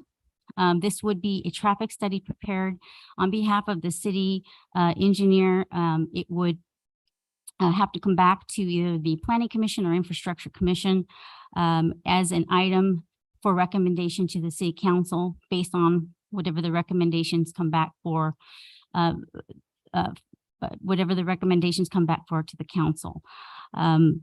The condition also reads that the fee for this traffic study would be paid for by the applicant. However, subject to a credit agreement or an agreement with the applicant that amount that would be paid for towards this study, additional study, would be reimbursed or accredited to the applicant during the time of their permitting process. Another condition that was added and recommended by the Planning Commission was that a citywide traffic safety plan be incorporated into this for the council's consideration. The city has submitted for a traffic safety plan citywide, the Safe Streets for All citywide safety action plan. That has been submitted. So we're pursuing a citywide plan, which potentially could address some of the issues citywide with regards to pedestrian safety and traffic. The third condition was that based on the testimony and discussions, not only by the members of the Infrastructure Commission, there were also members of the Fire Department Association that questioned the development impact fees that are associated. So those fees have been included in the staff report, our development impact fees, the types of fees that are included. But what we noticed is that the impact fees had been adopted in 2006. And it may be an opportunity for the city to update those fees. So it looks like we've already incorporated that into the CIP programming for our fiscal years 2023 and to 2027 to 2028. So that has been incorporated, that it does address the recommendation from Planning Commission. And fourth, there was a condition with regards to driveway access, or a question that was raised about the flag lot proposal on 4 of the lots for the subdivision. This concludes my my presentation. I'm happy to answer any questions, but at this time, staff, the recommendation is that the City Council open the public hearing and take testimony, if any, and second, to waive the reading of the ordinance for the zone change and approval of the tentative track map, as well as to direct staff to file a notice of determination with the State Clearinghouse and the county clerk. This concludes my presentation. Thank you. Any questions? Huh? I have comments, but I'll wait till after the rest of the testimony. Okay, okay. So, okay.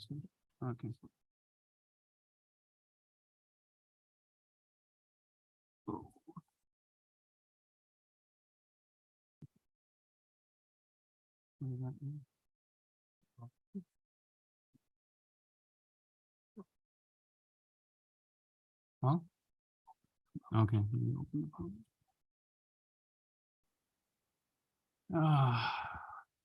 Oh, I gotta say thank you.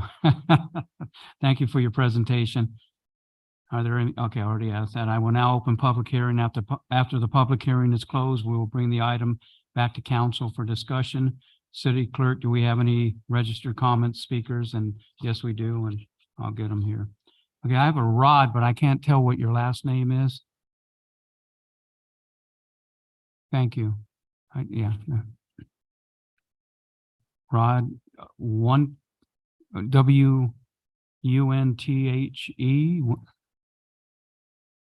Can you, yeah, can you, Rod, can you come up and speak, please?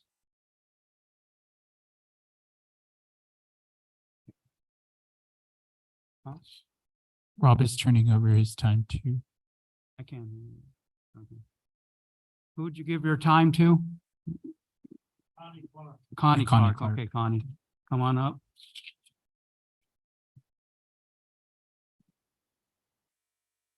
So 6 minutes.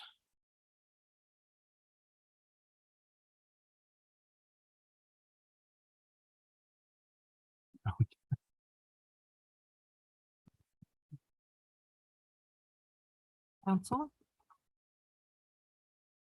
Thank you for updating the housing development's classification from high density to medium density. Ma'am, can you pull the microphone closer? I can't hear that well. Please, thank you. It is still 51 homes on 13.02 acres. So you can play with words, high density, medium density, however you want to do it. It's still cramming 51 residences on 13.02 acres. Now, y'all have been given, I sent this in plenty of time. So I will refer you to the page number 3 that I sent you. This intersection area that should have been included in this original traffic study. What do you think the numbers would have looked like if we had included this intersection? We'd be discussing a whole different option. It was not used as an intersection for a reason. And historically, everyone in Hemet knows about that intersection. We are, I think it's 0.4, not a mile, 0.4 to a state route that is being redesigned. My page that I have kind of funky handwritten talks about the state route, how the cement barrier is going to be down the middle. Which street do you think they're going to use to circle around to get into the businesses on San Jacinto? Because Santa Fe does not go the whole route. You can guess it, it's Girard. Girard goes from all the way up Florida to the back of San Jacinto. So what do they do right now on Florida? When I have to go to a certain place, I have to either go Acacia and come around the right-hand side, or I have to go Devonshire and make a left-hand turn and get. So what are we going to do? You guys have this jam of houses and a state route that's going to just naturally redirect all of this traffic onto a different street. Now, it was said in the County Riverside, they said that for projects within 1 mile of state highway or any project that may create a significant impact on the state highway, the engineer shall also coordinate with Caltrans. I look through, where's Caltrans input? Park and Menlo intersection, this should have been included, and it is a feeder. It's a street that residential homes need to go and use to come down to San Jacinto, which is a highway that takes you in and out of the city.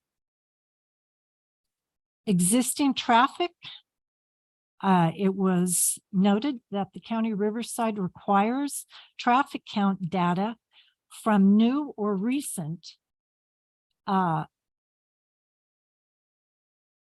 developments in the area. Unfortunately, the city of San Jacinto is right there, and they've got all kinds of developments, and that data should be included. It says it right there in County Riverside. I provided you with the documents. So my suggestion with all of the other suggestions is, why don't we go back to basics? Let's get a traffic study. Let's get a snapshot of what it looks like. 2019 is far too long, even with the County Riverside specifications. I also finally provided you with the actual County of Riverside's parcel report, and that is the last portion of it. It talks about the fire hazard classification being very high. It's at the very back. And then the geologic, the fault zone is a high sensitivity, high A, based on geologic formations or mappable rock units that are rocks that contain fossilized body elements and trace fossils such as tracks, nests, and eggs. These fossils occur on or below the surface. It is a high sensitivity. We're putting 51 lots, homes on a high sensitivity from the county of Riverside. I don't care what the state or anybody says. This is their classification, and we are working with things that the county of Riverside tell us. So I would suggest we look at what San Jacinto is doing with Park Hill. It is a low-density rural residential. We all would be happy if we just did a low-density housing. It would be great. It would be the same kind of homes. We wouldn't be jamming, and we wouldn't be rape and burn our area for foreign money. Thank you. Thank you, Connie.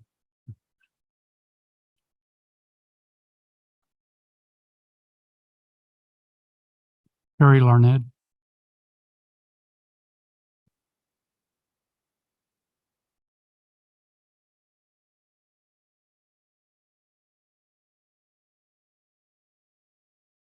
Back.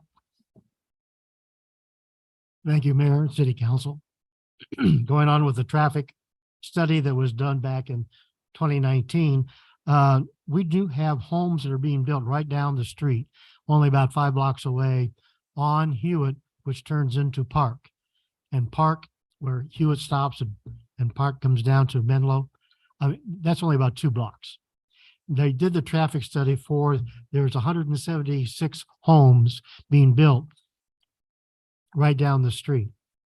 And they did a traffic study, and they said that on Washington and Hewitt, which is only a block north of where Hewitt and Park meet, which is only 2 blocks from where these homes are. So we're talking 3 blocks away.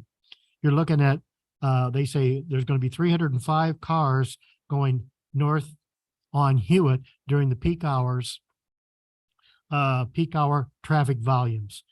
And this was their study.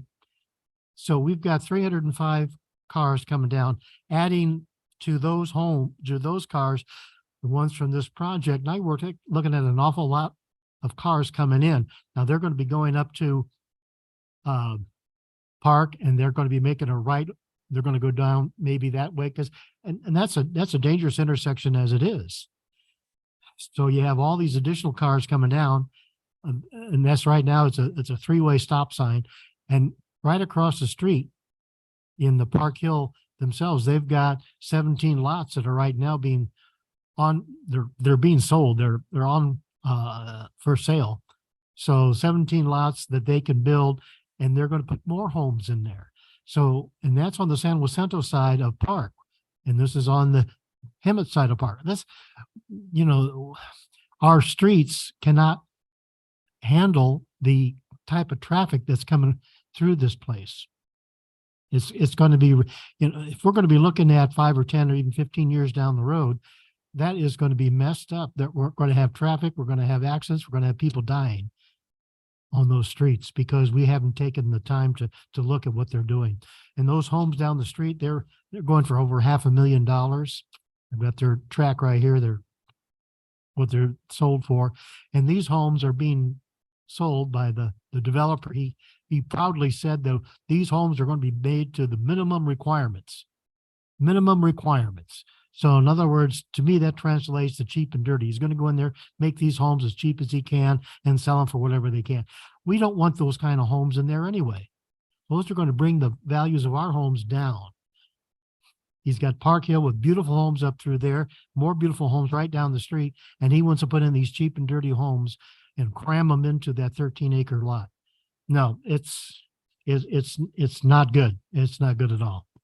And his environmental person came in on the site and said, oh yeah, that looks good. It's all right. There was a nursery there that had chemicals, pesticides in the ground, and they did a visual. It's in their report. All he did was come in and look at the place. It was a visual. Mr. Larned, your time's up. Thank you.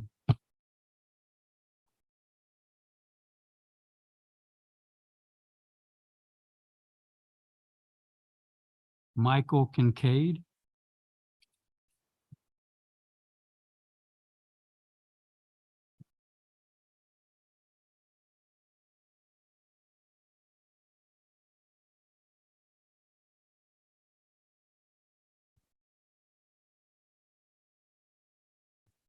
Mayor and council, thank you for having me to be able to speak. I'm there on Chino Lane. And it seems like we hear an awful lot about Girard and everything else, but I'm worried about Chino Lane. And as it is, I started out a little late this morning. I got down to the corner at 8 o'clock, and it took me 10 minutes for the cars to clear before I could safely come back out on the Menlo. I don't know what traffic they're talking about, but I can tell you right now that everybody thinks they're on the Granatelli coming down off Park Hill and they're late to work. And it is hard to see as it is right now with some of the trees that are in the way and so forth. I don't think there's a lot of care that's been done in the area as far as the consideration as to the people that are there. Now, I built my house there 40 years ago. I've been there all the way along. When we came in there, the Howard Rose had their greenery behind us. I came home one day and it was all gone.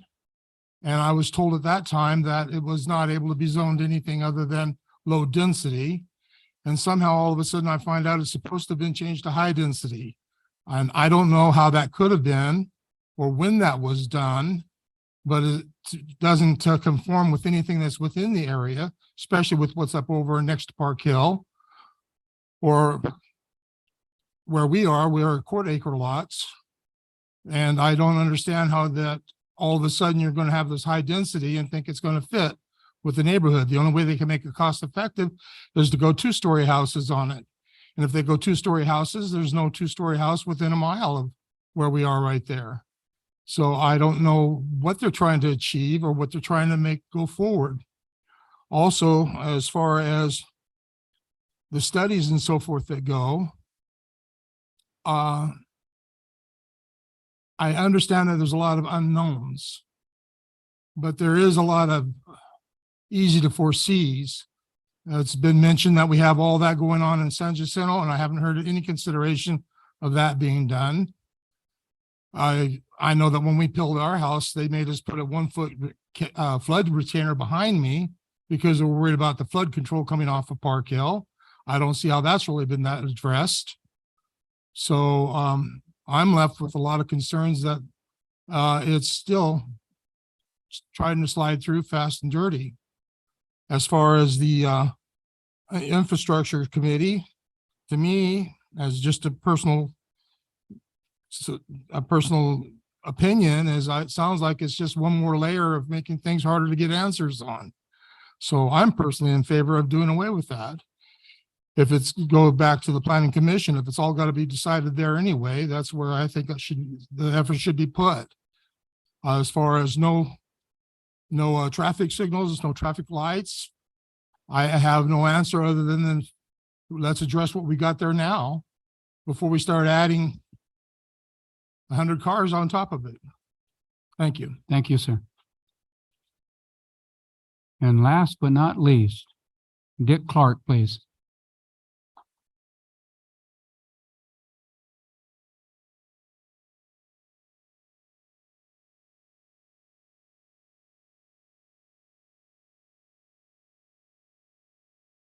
Which one?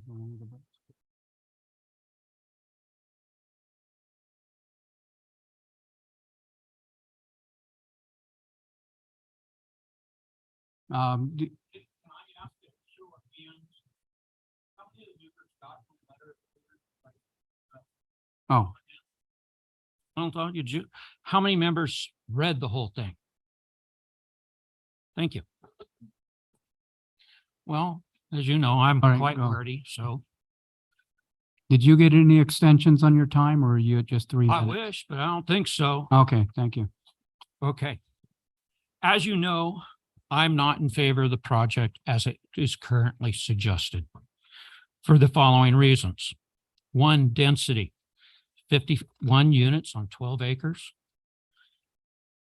This area should have low single-family density so that the cheaply built homes won't be going in the 51 that will lower the current home values in that area.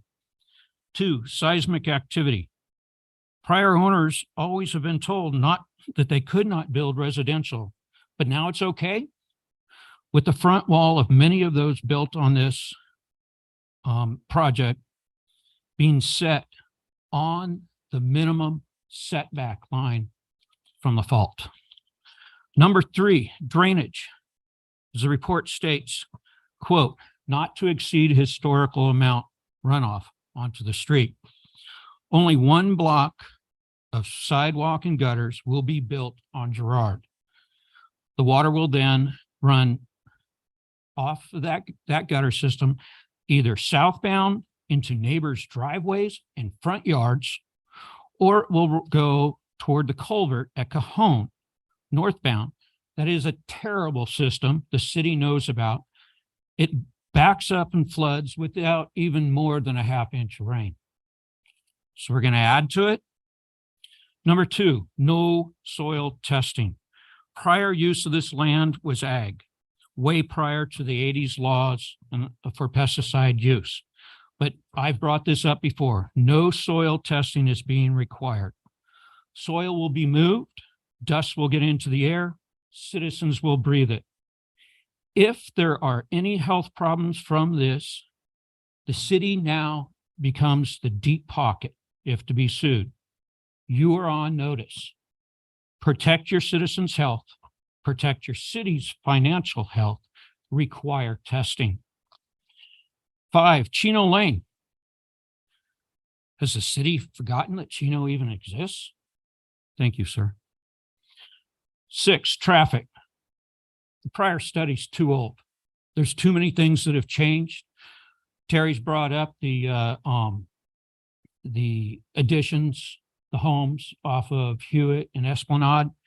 There is also a very large development that will be going into the empty field behind Walmart, right at the corner of Hewitt, San Jacinto. Where do you think a lot of that traffic is going to end up? Park, Menlo, Yale. 7, flag lots.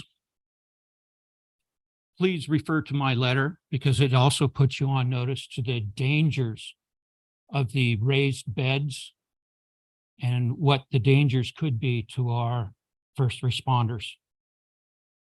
Number 8, infrastructure. The infrastructure in this area just plain sucks.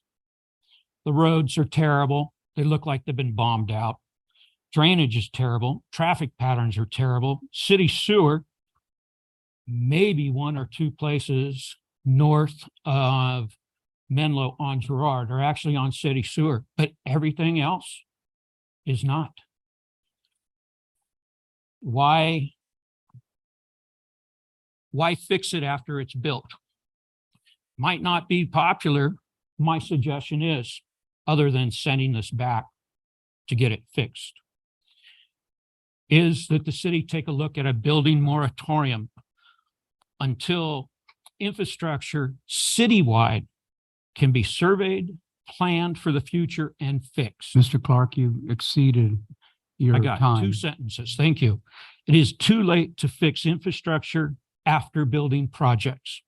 If you're going to do a job, do it the right way the first time. Thank you. Thank you. Applicant? I can hear you. Ooh. Okay, all right. I'd like the applicant to come up, please. Go ahead. Mayor Pro Tem, council members, thank you very much for your time this evening. First, I'm going to apologize for this neck brace. It's kind of the elephant in the room. Can you? I was mountain Can you biking. lift the mic up? I was mountain biking. I missed a turn and this happened, but I am told the good news is I'm told that if I wear this for a little while, I should have a full recovery. I won't go into a lot of detail about the project because you've all seen the project before. But I will remind you that we are here before the city council. We're required to come before city council because we requested a zone change. And the zone change is to change our existing zoning from R2 multifamily to R16, which is a single family residential zone with a minimum lot size of 6,000 square feet. We heard a lot of comments from council at our last city council meeting. We heard a lot of comments from members of the public. And we summarized those responses and offered clarifications in a memorandum that's included in your agenda packet. And we also talked about some of the project changes that we're proposing. At your recommendation, we went back to Infrastructure Commission and Planning Commission. Infrastructure Commission offered recommendations concerning the project. At Planning Commission, we had proposed entering into an agreement with the city to do street improvements from our property line on Menlo to Girard. These are off-site improvements that would be consistent with the half-street improvements we're required to do on our frontage. We also had proposed, if warranted, putting in a stop sign on Menlo and Girard. Another alternative that city staff came up with is this concept of entering into an agreement to do a localized pedestrian and traffic safety plan. And that it was kind of a brilliant idea because a lot of the comments that we've heard from members of the public relate to areas outside of our impact area, but they are probably legitimate concerns.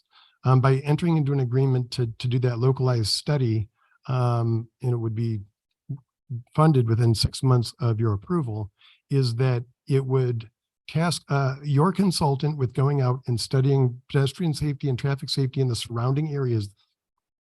Think Terrace, running across Terrace, think along Girard, along Park Street in Menlo, as residents have commented, and coming up with recommendations as to where the city's needs are in the surrounding areas, addressing directly our neighbors' concerns about traffic safety and pedestrian safety.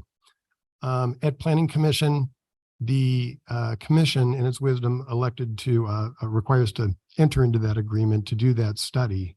So I think that is a way to address a lot of the concerns that we've heard tonight, a lot of concerns that we've heard in the past related to the project. I have my experts here online. I have Translutions on the line. There are traffic engineers. We also have Seacand Engineering, our civil engineers on the line. And we have ECOR here to answer any technical questions that you may have. But we also have your peer review team, the independent city peer review team here as well. If you have any questions, I'd be glad to answer them. I'll go ahead. My main concern is the fault line that you're going to be building off of or on. And that's what concerns me a lot, plus the traffic. I've picked that route many times, and it's hard enough to get onto the main road right there, and let alone, having 51 more homes up there and having to deal with that traffic. So if I may address your initial concern about fault lines first, and I can turn it over to our experts to talk on these issues if you'd like, but it's undisputed. There is a fault line that runs through the center of the project, but the project design is consistent with Alquist Priolo, which is the guiding law for design in and around fault line areas. The state has essentially occupied the space back in the 1970s on how and where you can construct habitable structures as they relate to fault lines. Now, the city of Hemet has wholesale adopted Alquist Priolo in its design standards for the civil design of projects like ours. And I think that what you'll hear from our expert and also confirmed by your peer review experts, and I'll let them speak to the issue, is that we are wholly consistent with those guidelines.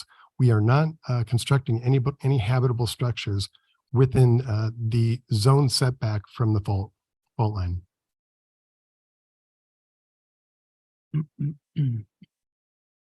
David, would you like to speak a little bit more on that issue? Good evening, members of the council. To supplement some of Talking to the Jason's, mic, I can't hear that. supplement Jason's information on the Alquist Priolo fault zone. Indeed, a minimum distance of 50 feet is required for the construction of habitable structures. And that's to avoid surface rupture, which would actually rip apart that building. This is established through the Alquist Priolo Fault Zoning Act, as he mentioned. Like all of Southern California, all our structures they all have the potential to suffer from earthquake and strong ground shaking. The California Building Code will be utilized in construction techniques here. Those include seismic design requirements to ensure that these buildings can withstand seismic effects. I should also point out that the final CEQA document includes mitigation measures based on a geotechnical evaluation and fault study that has recommended various design and construction techniques to be implemented for the properties on this project site. So adherence to those mitigation measures, staying away 50 feet from that fault line, ensures that you're consistent with state law and other design requirements for this project. You're probably too young, but you're familiar with the Northridge earthquake, correct? I am. Oh, you are too. Okay, good. I was in search and recovery for a lot of network servers from law firms and everything at that time, and went into buildings that were built with the rollers and all that to keep the buildings from going down. But yet with that Northridge earthquake, it toppled all these buildings. Houses were destroyed that were built next to fault lines. So it is a concern to me, building on fault lines. So I've seen it. I've seen what it does, the devastation an earthquake can cause, homes, buildings, everything. So, that's one of my main concerns. So, Understood. To clarify, it's not built on the fault line, it's built outside of the zone of the fault line. What's the footage? What's the distance from the fault line again? 50 feet is your minimum. 50 feet. 50 feet. Huh?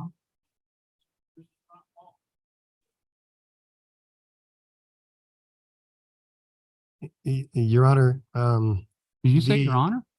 Yes, I did. I apologize, Mayor. The setback requirement does not apply to walls. It applies to habitable structures. And I don't know what your experience was during Northridge, but I don't doubt the effects that you experienced. Those buildings may have been constructed on top of fault lines. These buildings, these homes are outside of the zone of impacts as defined, one by Alquist Priolo, but also by your own municipal code. Okay, so it's not on the fault line, but it's outside the fault line. It's still going to have some destruction done to it because the earth moves. I mean, when it moves, it's not going to say, oh, you're 50 feet away, so I'm not going to touch you. So, I mean. The buildings will be constructed to the highest building standards applicable to them. They're outside the fault line and the no build zone for, as defined by the legislature and by your municipal code. And one more thing is that you had a 2019 traffic survey done, or there was a traffic survey done in 2019. Since then, 4 years, there's been a lot of building in San Jacinto and the surrounding area. So don't you think we should have a updated traffic survey done? Or at this point, I would like to defer to our traffic engineer. Translution Sandipan is on the line.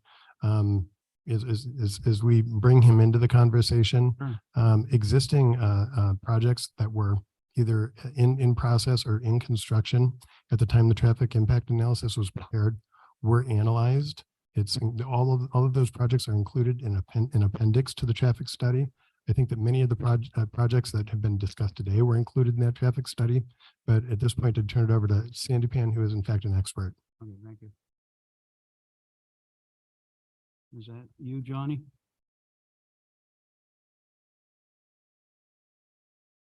Yeah. Sandipan, you're live with the city council. Can you Great, just- thank you.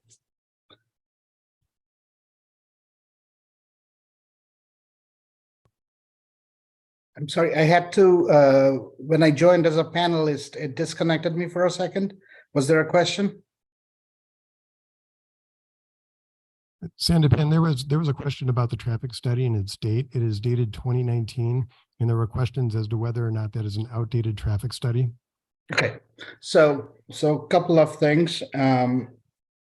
the guidelines that the city adopted or the guidelines that the city uses, which are the Riverside County guidelines, has some rules about when a traffic study is required.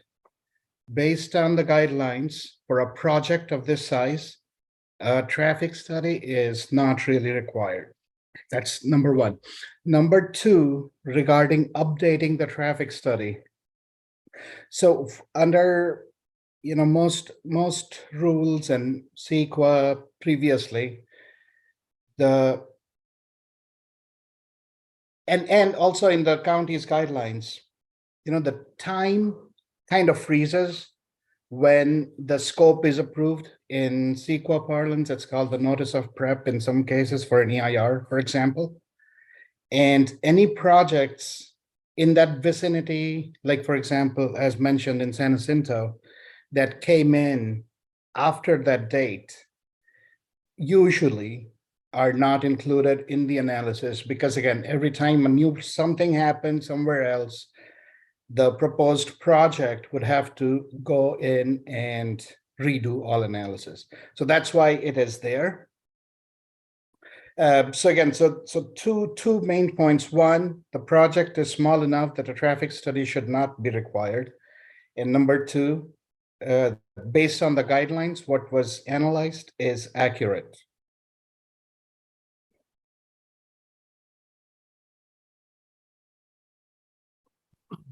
Mayor, in order to ensure the due process rights of the applicant, I would encourage the council to admonish the public to stop interrupting and heckling the speakers. You heard them. No more heckling. So Montrose Environmental is here. They peer reviewed all of the technical studies that were prepared for this project. The entire CEQA document, the environmental document, the comments that were submitted, the responses that were prepared. Perhaps it might be a little bit easier if Montrose talks to you about the 2019 traffic study and why, in their opinion, it complies with the law, and it is in fact a current traffic study. I mean, Montrose Environmental is the peer review team. They represent the city. They don't represent the applicant. They're simply doing a review of our technical analyses to confirm, one, that they do comply with the law, two, that they're current. And so I'd like to maybe welcome Montrose. Thank you. Honorable Mayor, City Council, John Gifford.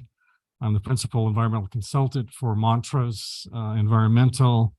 Montrose is a multinational engineering and environmental firm, and ranked 9th in the country in terms of its capabilities. We were hired by the city. I want to remind the City Council, as last time, we don't have a dog in this fight. We're not here to advocate or otherwise, but we did go through the documents, and there's been a lot of talk about the traffic studies. And I think that there's some misunderstandings about what you do in traffic studies for CEQA documents, and that's what we're talking about. It's a CEQA document that was done for this. That's what's required by the state, by the city, in order to approve a project for development. And with me tonight, if I need him, is Mr. Paul Herman. He is a traffic engineer with Fair and Peers and has done a lot of work for this city as well as dozens of others in the Inland Empire on traffic studies. Paul reviewed the traffic study as well as others. First of all, 2019, the traffic study was done, and what they do is they analyze the traffic patterns on an LOS standard, which is a level of service. At the time, they're looking at how much congestion there's going to be at intersections. So they went through and they analyzed the traffic patterns based on the project and what was going on in the city at the time at major intersections around the project. Their conclusion was that there was no impact. Yes, there is going to be more traffic, but that traffic does not raise to the level of impact under CEQA. It doesn't require any mitigation. Subsequent to that, we also did another study was done because the state in 2022 actually 2020, they required that the LOS standard be done away with, and we go to a vehicle miles traveled, a VMT requirement, which measures how much traffic is actually going to be generated by a project and how that impacts the environment. In both cases, whether it's LOS or VMT, the emphasis is not on traffic or congestion. It's on how much air quality impact is going to take place because of traffic being stopped or being brought into the system. So we don't go into these studies to figure out how we can stop congestion. We just analyze whether there would be any and how much that's going to contribute to GHGs, greenhouse gases. So in both cases, when the study was updated in 2022 by Fair and Peers under the VMT standard, also found no impact as to the CEQA guidelines and to the county guidelines, and also the city's guidelines as well. So much of the conversation has to do with safety. We don't address safety. Not that we don't want to, and not that we don't disagree that maybe a good traffic safety study should be done. And I think with your grant funding, maybe that would be the thing to do. But under CEQA, we just don't do that. That's a function of the city. They will take our report, which they did. They will analyze it to see if it's adequate, which they did. And the traffic engineering department for the city also found it to be adequate as to the standards that have been applied. So it's not a matter of arguing whether the traffic study is adequate. It's been judged to be so by experts over and over again. As to being updated anymore, the 2019 study is a baseline. They project out from those baselines 15, 20, 25 years, depending on what the city requires and other cities. And they do take into account reasonably foreseeable development in the area, which would also have an impact on traffic. They did that and also found it to be non-significant. In addition to that, the EIR that was done, which we analyzed, and we found some things that needed to be corrected, and they were. One of the things that did need to be corrected and was they look at cumulative impacts. That is, we take into account all of the things that we know about that will be taking place in the near future, including San Jacinto's projects. We look at their planning department. We look at what's coming forward as far as we can tell, and that gets applied to the document as a cumulative effect. In the document, we find that the cumulative effect was not in exceedance of state standards, and so therefore there is no impact. So again, we don't have a dog in the fight. We just looked at what is required under CEQA, what's required under city, state, county guidelines. We didn't find anything that was out of line or that would require mitigation, and so there was no impact. Finally, as to the geological, there was a phase 1 done. If you're familiar with a phase 1, this is a registered geologist who goes out. First of all, they do a lot of background research on the property, find out what it was used for. They go back records, decades, as much as they can find. Then if there's any question, they come out and look for what may be questionable. If they find something, they will take tests, they will take soils, they will find out what's going on. They did that. It was stamped by a registered geologist. They didn't find anything out there. As far as the pesticides, there's a study that's been done by the Utah State University, their agricultural department. They did a study in 2004 for the half-life of pesticides. They took all of the pesticides that have been known to be used in typical agricultural uses, and there was dozens of those. I think there was something like 120, 130. They have the half-life for those. That half-life ranges from 3 days to the most potent is 2.7 years. The pesticides out there have been ceased for close to 40 years. This is why the phase 1 found nothing. They probably wouldn't find anything. So that's not an issue.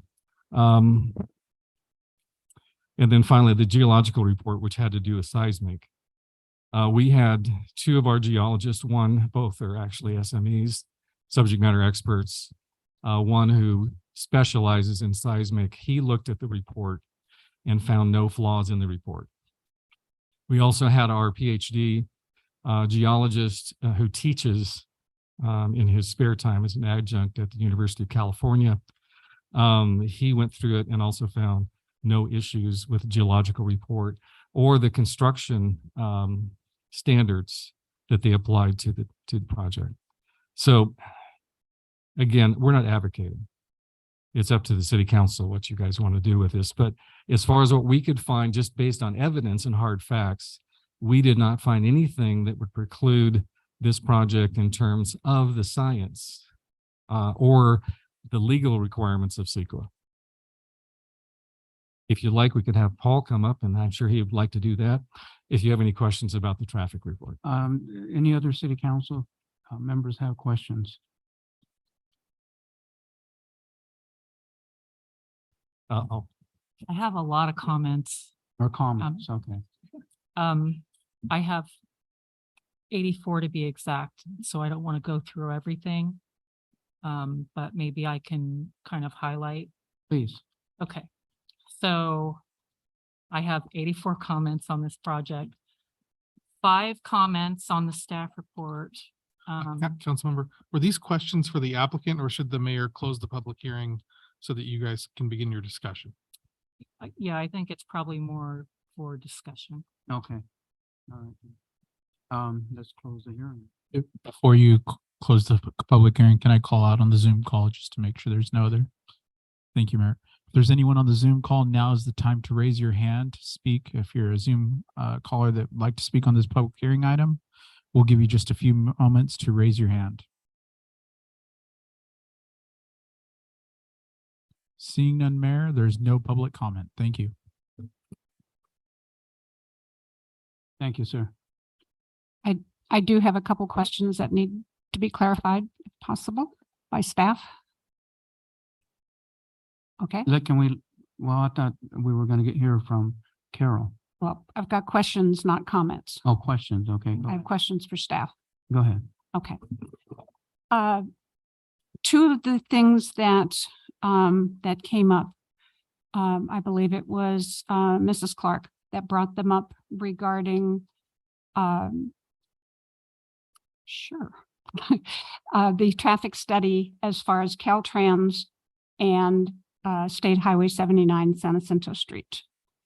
Was Caltrans involved in the initial traffic study or any portion of this traffic study, since it is a state highway down on San Jacinto Street?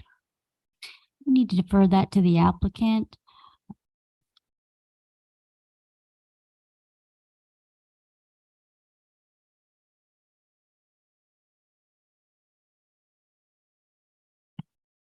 You're deliberating, perhaps you could have your. Okay, sure.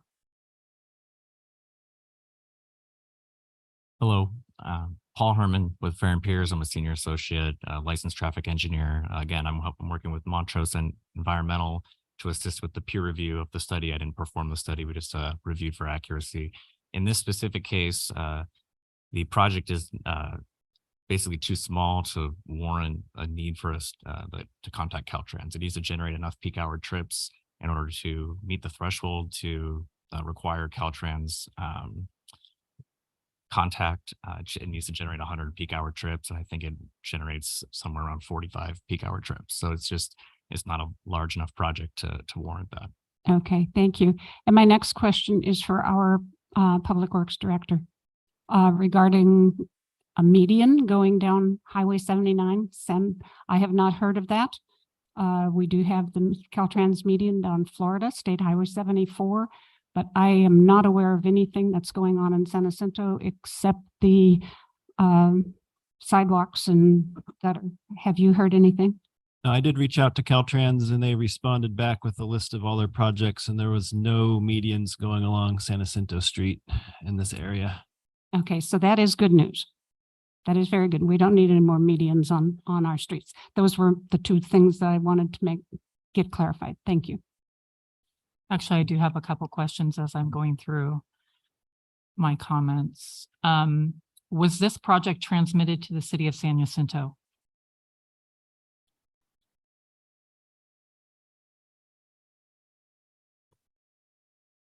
I would have to take a look at our records, but traditionally, if it is adjacent to a community such as San Jacinto, we would transmit it to that city.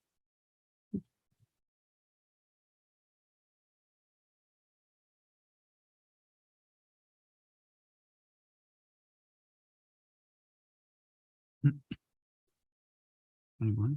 You're good? Good. All right, we'll go into comments then from the council. Yeah, but can I clarify something else? And this again is going to be Noah. The comment was made about sewer and septic tank for some of the homes that are existing on Girard and that area. And that is, I just want to clarify that that is not Hemet water sewer, that it is Lake Hemet in that area, or is it ours? That is Lake Hemet. So anything to do with sewer, water would be jurisdiction of Lake Hemet Water District, not the city of Hemet. That's correct. Can we put restrictions or conditions on how they do any hiccups over there, or that's strictly their bailiwick? That's it. We don't control that district. It's up to them on their connections and their service that they offer. But as far as rainwater runoff and flood control, that then we work with the county flood control. That's correct. Yes. Okay. Just wanted to make sure that everybody understands who has what jurisdiction, and there's a whole lot of them involved in that corner. So thank you. Now I'm done.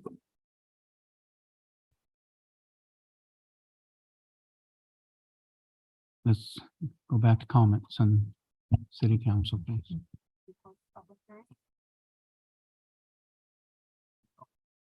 Yeah, if you're done asking for testimony, then close the public hearing and have discussion. Okay.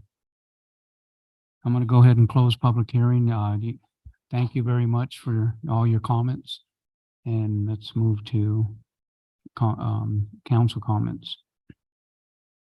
Okay, so like I said, I'm not going to go through all of my comments, but I just kind of want to break down where I have comments. And I'll highlight the things that are of larger concern. On the staff report, I had 5 comments. On the attorney's letter, I had 3 comments. On the conditions of approval, I have 30 comments. I have 2 comments on the city council ordinance and 11 comments on the planning commission resolution. I have 21 comments on the exhibit, 4 comments regarding the single family design guidelines, 7 comments regarding the traffic study, and 1 on the overall ISMND. So for the staff report, I guess one of the questions is it at our discretion to require, can we require a traffic impact analysis to be updated? So ultimately, you are required to make the findings that you have in front of you. If you feel like you have insufficient information, notwithstanding the testimony that you've heard today from the applicant's experts and from the city's peer review experts, and there's additional information that the council believes it needs in order to make those findings, you can direct that those additional studies be done. I do have some issues with the traffic impact analysis, so I'll go into that later. But one of the things I'd like to see, and I know this isn't typically done, but with all the state laws regarding housing, with junior accessory dwelling units, SB 9 and SB 10, with the traffic study, in addition to the comments that I had at infrastructure and that I'll bring up tonight, are we accounting for that? Because some of these lots would possibly be able to accommodate ADUs or convert their garages, which is going to create more traffic. And so I'm very concerned about that. For the applicant's suggestion on number 1 to do this, fund this study 6 months after their project's approved, they don't agree to do any improvements. So I just don't see the value in that. It'll get done, but we don't really get much for that. It doesn't change anything. So I don't know how that's a solution. It's also referenced that it's a vesting map, and I have an issue with it being a vesting map. As staff mentioned, the diff fees have not been updated since 2006, and I'm not okay with this project locking in fees. And for item number 4 in the staff report, I have an issue with flag lots.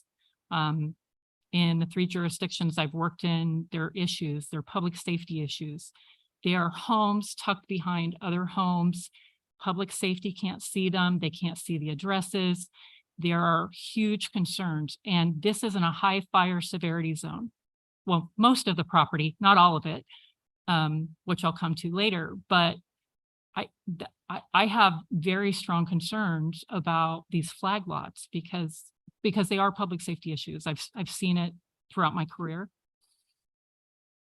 And then if this project is successful, I'd recommend that the site development review come back to council for approval because there's so much sensitivity with the neighborhood. There was no discussion on the Quimby fee and how much is required, or the Quimby Act and how much is required for the proposed project. And just in general, this project, it almost looks like spot zoning. It's R2 and it's surrounded by R110 and R172. It's very out of place. There's no really R2 around it. So I'm curious about the progression and when it became R2, because it just doesn't seem to make sense in looking at the maps. Yeah, there's some incorrect information in the attorney's letter that I won't go into. The city council ordinance makes no mention of the infrastructure date, and I think that that's important for record keeping. And they state that the entire property is, or basically the entire property is not located in a fire severity zone. It looks like a small portion is not in there. So I wanted to ask the city attorney, how does that impact the SB 330? Or can you kind of give us a 101 on SB 330? Thank you, Councilmember. So acknowledging that not the entire property falls within the high fire severity zone, the analysis that was done early on in the project, when we were looking at down zoning, that's why this matters, right? So under SB 330, the city cannot reduce the density because that is what we're talking about. We're talking about reducing the density, at least theoretically, under our zoning code. The city cannot reduce density and therefore eliminate potential houses, paper houses, without a corresponding increase somewhere else. There's an exception to that when you're talking about projects that are within a high fire severity zone. So while acknowledging that the entire property is not within it, the city attorney's analysis was the portion that is not, it's essentially de minimis, that enough of the property is within the high fire severity zone that the city could use that exception under SB 330. But it's a fair point. It's not been tested by HCD as far as I'm aware. So in theory, there is some potential risk. And again, with the high fire severity zone, I'm very concerned about flag lots. Again, on the PC resolution, there's no mention of the infrastructure date. Section 2, numbers 1 through 4 should say City Council because the Planning Commission did not adopt a resolution to approve this or adopt this. They're making a recommendation to the City Council, so I think that needs to be cleaned up. On page 437, it references a condition of approval that says it's 142. That's incorrect. It should be 143. On page 438, and again, my numbers may be off, references that the surrounding properties were annexed in 1990, but this actual property was annexed in 1990. So on July 1st of 1982, the city and the county entered into agreement. It's a property tax agreement. It's resolution 81-281.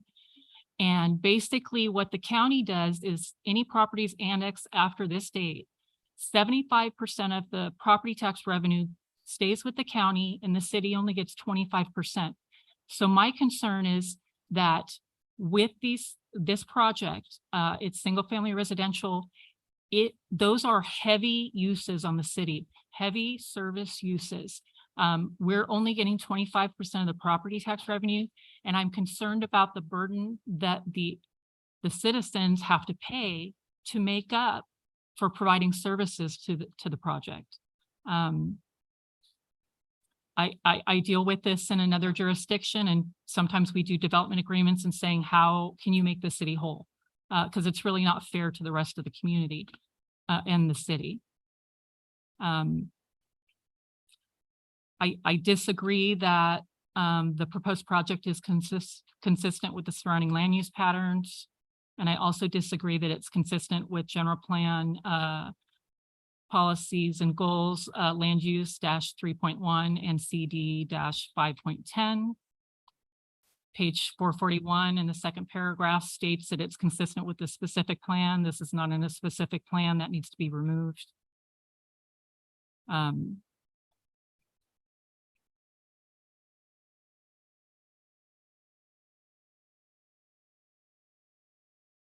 The map, item number 7 in the PC resolution states the map does conflict with easements and may be redesigned if needed.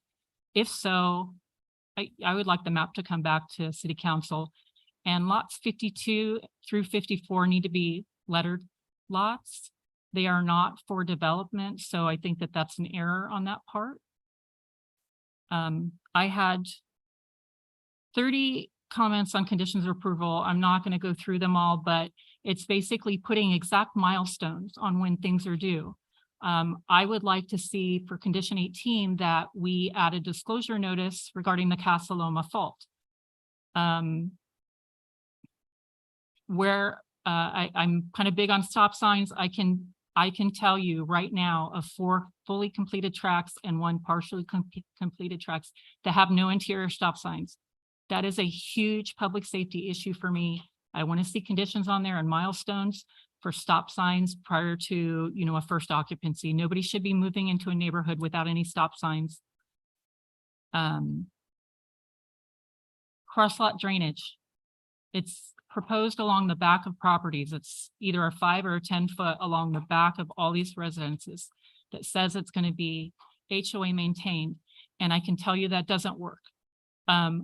Property owners are not going to let an HOA come into their backyard and maintain that 5 feet on the rear. And property owners are going to do what they want in their backyard, and it's going to impact the drainage. So I'm not in support of having private drainage easements along the back of the property. They need to figure out how to address that where it's out in the front. Also, there needs to be an HOA. I don't want the city to be responsible to maintain this project. And I've seen that time and time again. Even when projects have been conditioned to have an HOA, they don't. I can give you several examples. So I'm being very adamant that I don't want the city to be responsible for maintaining this property. This property, if it moves forward, needs to have an HOA. Some other things, gang mailboxes. Where are they going to go? They impact property, the lots, because usually they have to be cut in. There has to be ADA access. So when it's an afterthought, it's a problem.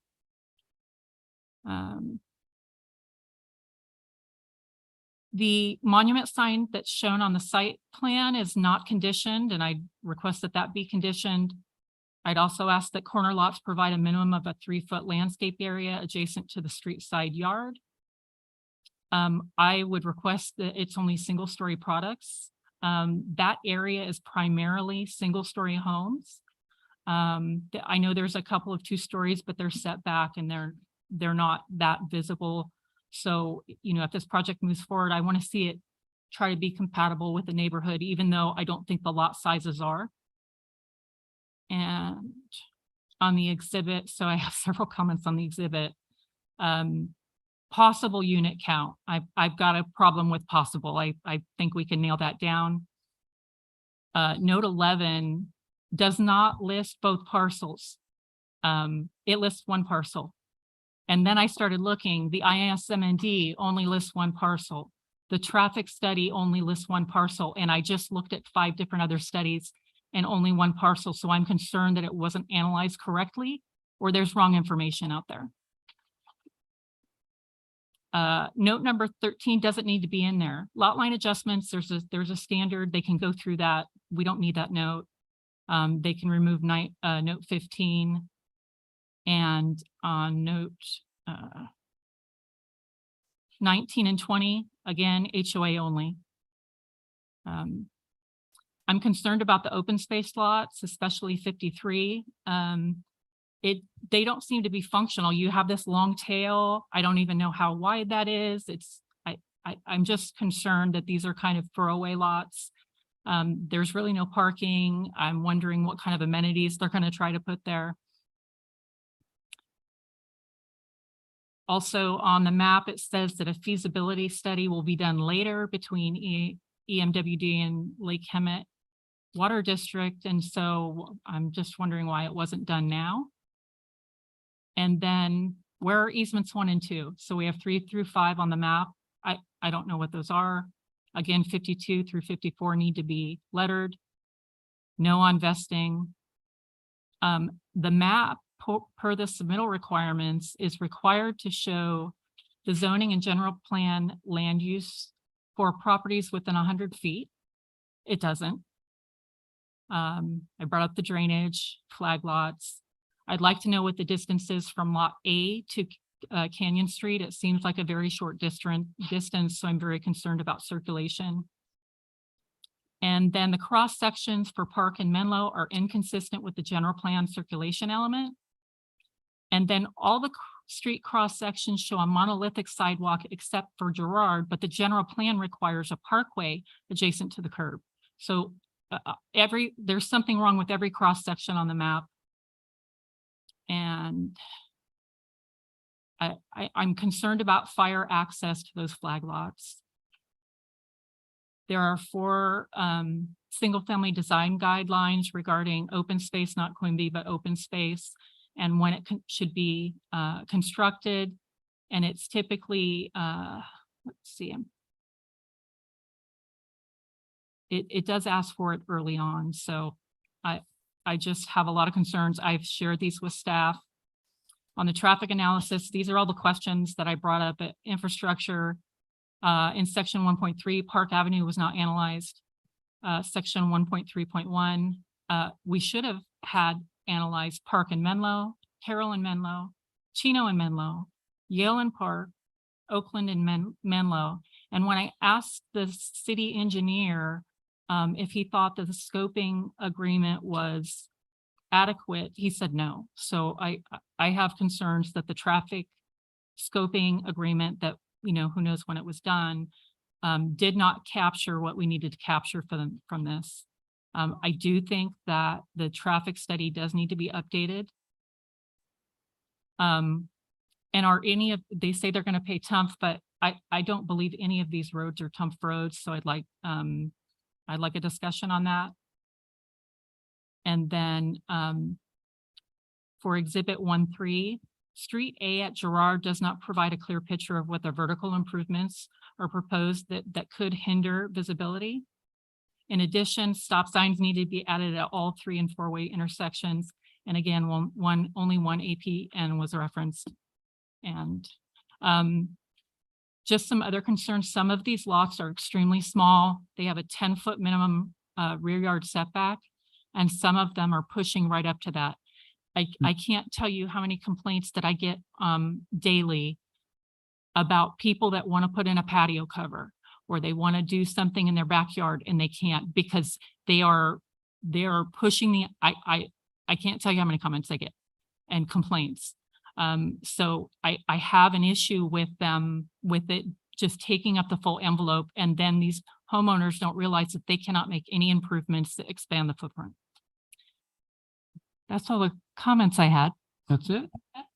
No more? No. All right, first of all, I'd like to get a motion to extend this meeting past 10 o'clock.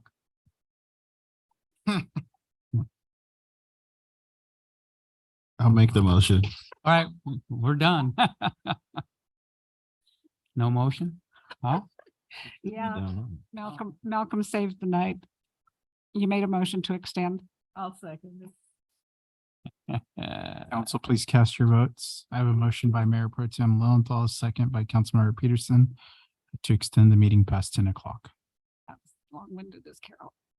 You're right. Oh, That motion passes 5-0. thank you. Now to continue. Yeah. So your comments, or you have any comments? Malcolm? Here, can I, he's leaving.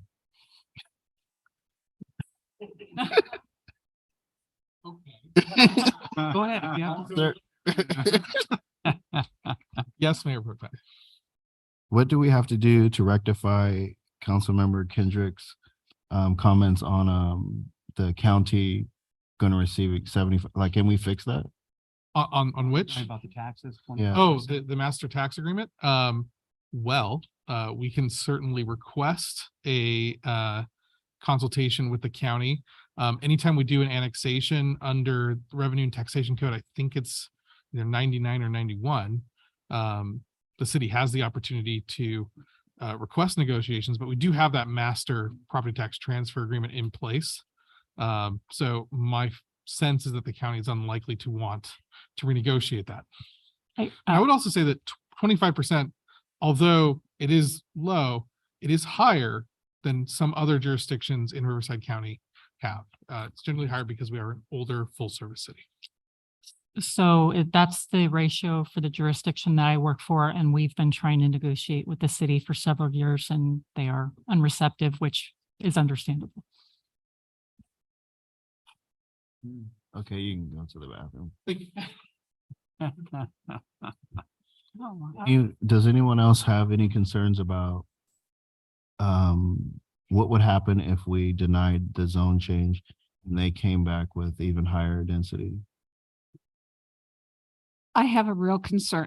In fact, when the city attorney comes back, that's my question for him, is can we separate these two items and vote on the zone change as a separate item and on the development as a separate item? Because I have concerns about both of them, but I have more concerns about maintaining this zone the way it is and denying this project, and then a developer coming back with fourplexes and duplexes and a higher density for that area, because that area deserves larger property, single homes, if it's going to be developed. So while he's gone, let me give my personal opinion on a couple things here. And I really appreciated Mr. Gifford's explanation on things, because it brings back to light that laws, conditions, and decisions and mandates coming down from the state of California have a definite detrimental impact on cities and how we design our cities and build our cities. But at the same time, the words conform don't mean we have to do it. Just because a study comes out and says this passes CEQA, it's okay, doesn't mean we have to say, yes, it's okay for our city. We can say, no, we don't like that. Just because a traffic standard passes this, statute or whatever, we can make it tougher. I mean, we can say, no, we don't want that. So you're looking at me and I'm hoping I'm right on this, because conforming doesn't mean we have to accept it. A project can conform in every legal aspect, but if it doesn't conform or go along with the city guideline as far as general plan and what we see as the vision build out of our city, we don't have to say yes to the construction unless it's one of these ridiculous housing build by right that the state has imposed on us. I think let's take for a minute and separate the project itself from the legislative. That's what I said when when you Okay. left the room. Okay. Oh, see, There great you minds. go. So separating the project from the legislative act, the legislative act is something that's up to the discretion of the council. Whether you believe that changing the zoning ordinance for the city to change the zoning for this property is proper. You obviously have a significant amount of technical detail that has been provided to you about geology, faults, traffic, all those things. And this sort of plays off the question that Councilwoman Kendrick asked earlier, which is, do you, because your own staff has told you, yes, this meets the minimum traffic standards that have been set by the city, does that mean that you're somehow required to accept that? Can you ask for additional information in order to make the findings that you're being asked to make? And my answer to that is that if all it was to meet the standard and you had no discretion, there'd be no need to be here. We could just stamp the study, say that it has been completed. It wouldn't need to be adopted by the city council, but you're being asked to engage in the legislative process, which means you need to absorb the information that comes from the staff. You need to use that to come to a conclusion as to whether you can make the findings or not in your own independent judgment as a body. Now, that doesn't mean you can completely disregard the evidence you have in front of you, but you are elected representatives from this community. You are familiar with this area. You are familiar with the challenges that particular area faces. And you're being asked to combine that expert staff guidance with your own personal experience to come to a conclusion as a body. So no, you're not being asked to rubber stamp this. You're being asked to exercise your judgment. We can separate these items. We can vote on the zoning. And then we can discuss the rest of it. It's being brought forward as a single application. So if, for example, the zoning was not part of this, if it didn't need to be rezoned, if for whatever reason it was already R1, right, none of the other items that are here would have needed to come to the city council. They could, the vesting tentative map, all of the other items that you have here, the planning commission could have approved. And based on their action, they did recommend approval. So one would assume that it would have been. So if you want to separate out and have a discussion of the zone change only, it's unusual to separate the legislative act out and act on that one. I don't think you're prohibited from doing that though. Because it sounds like the council may be agreeable to the zone change, but there may be comments on the actual project that the council would like to see addressed. I would caution you though on that, because if you do proceed on the legislative act, you do approve the zone change separately. The project's not necessarily coming back. I know. Would it be appropriate to recommend a different zoning, like R110, that's consistent with the properties to the north and the south? Again, this is a legislative act, so the application was for R16. I do believe that R16 is roughly equivalent to the R2 zone, because I think the R2 zone has minimum lot sizes of 6,000 as well. That's net. If the council wanted to move that to a lower density of R110, the only sort of caveat I would have for that is the applicant didn't request that. So you are changing the zoning for one piece of property, and no one's asking you to do that. But could we recommend that the applicant go back and maybe look at R110? Because again, I brought up, it looks like spot zoning. It's not consistent with the zones around it. But going to R110 is going to trigger a general plan amendment as well. So I think that if the council wanted to go in that direction, I mean, you can certainly send it back. Sorry, applicant. If you wanted to send it back to planning commission for further deliberations on changes that you want to see, that's certainly your purview. That'd be the second time it's been sent back. One of the things that you do have to consider, and you're familiar with these, but just for the sake of discussion here, is the issue this project is facing is it's trying to lower its density, right? State law gives a lot of ability for projects to increase their density. They never really thought someone would come in and try to lower the density, I think. Or I guess maybe they never thought anyone would be opposed to it. So even if it did go in as an R110, I think you have to accept the fact that there may be abilities to set aside zoning standards to increase the density if they went for certain density bonuses. But that would depend on the project applicant making certain concessions and proposing a certain project type. So there's a lot of alternatives. There's a lot of potentials. That would depend entirely on the project that they want to bring forward in the future if they want to amend it. Can I make a recommendation? Carol, Councilmember Kendricks, you're very familiar with planning. You know what you're talking about, and I see that. We all see that. My recommendation would be to hold off on this. Have you, with your notes that you have, see Monique, go to her office, discuss this and find out what we can do to get this right, and then bring it back to the council and have both of you work on this and get it right. I mean, that's just a recommendation. I would be open to that. I guess one of my big questions is on the ISMND, and many of the studies, it only references one APN. So Well, in that case, we need to get the study done correctly.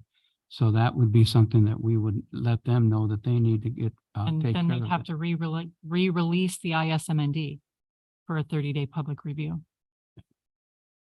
Whatever it takes to make this right. And Monique, I don't know if you're Yeah, okay I do with that. want to make a comment on I that. can't hear you very. I do want to make a comment on that. Yeah. The initial study did include, and the applicant's here to confirm that, it did include the entire project.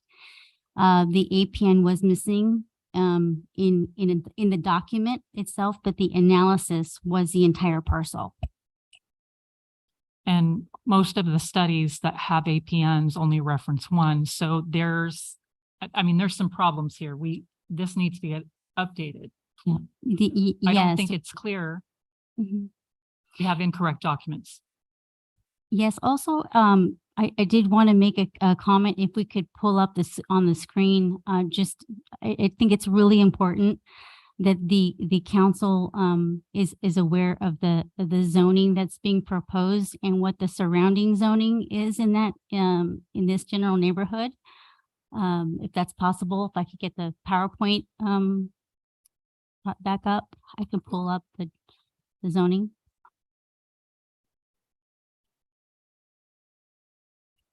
We'll just have a few moments while IT brings up that PowerPoint.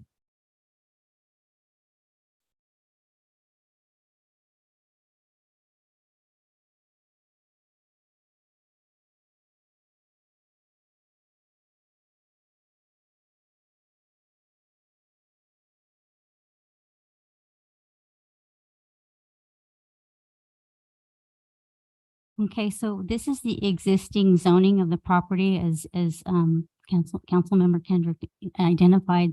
It may have been at the time when it was annexed already R2. It's hard to tell by looking at the annexation document. But whatever the zoning was in the county, it transfers over in like for like zoning. So this is the current zoning configuration. It's clearly not consistent. However, I do want to mention that the R2 standards do allow for single family detached. What the R2 standards do not include is what the development standards are for a single family detached, which is one of the reasons that the zone change is being proposed, because there are standards that we could apply. If looking at the actual proposed zoning of R1, as you can see, the surrounding R16 is just adjacent to the property. You also have so you have a combination of R110 and R16, as well as R17.2. So R16, R110, and R17.2 in the surrounding neighborhood. So it's not necessarily inconsistent. So I just wanted to make sure that the council was aware of that. But it's primarily surrounded by R110. It's just a small portion that is adjacent to R16 on the other side of Girard. So again, I don't feel they have R12 directly to the south and the north. And again, it's saying that it's compatible with the surrounding area. I don't agree with. That's just my position.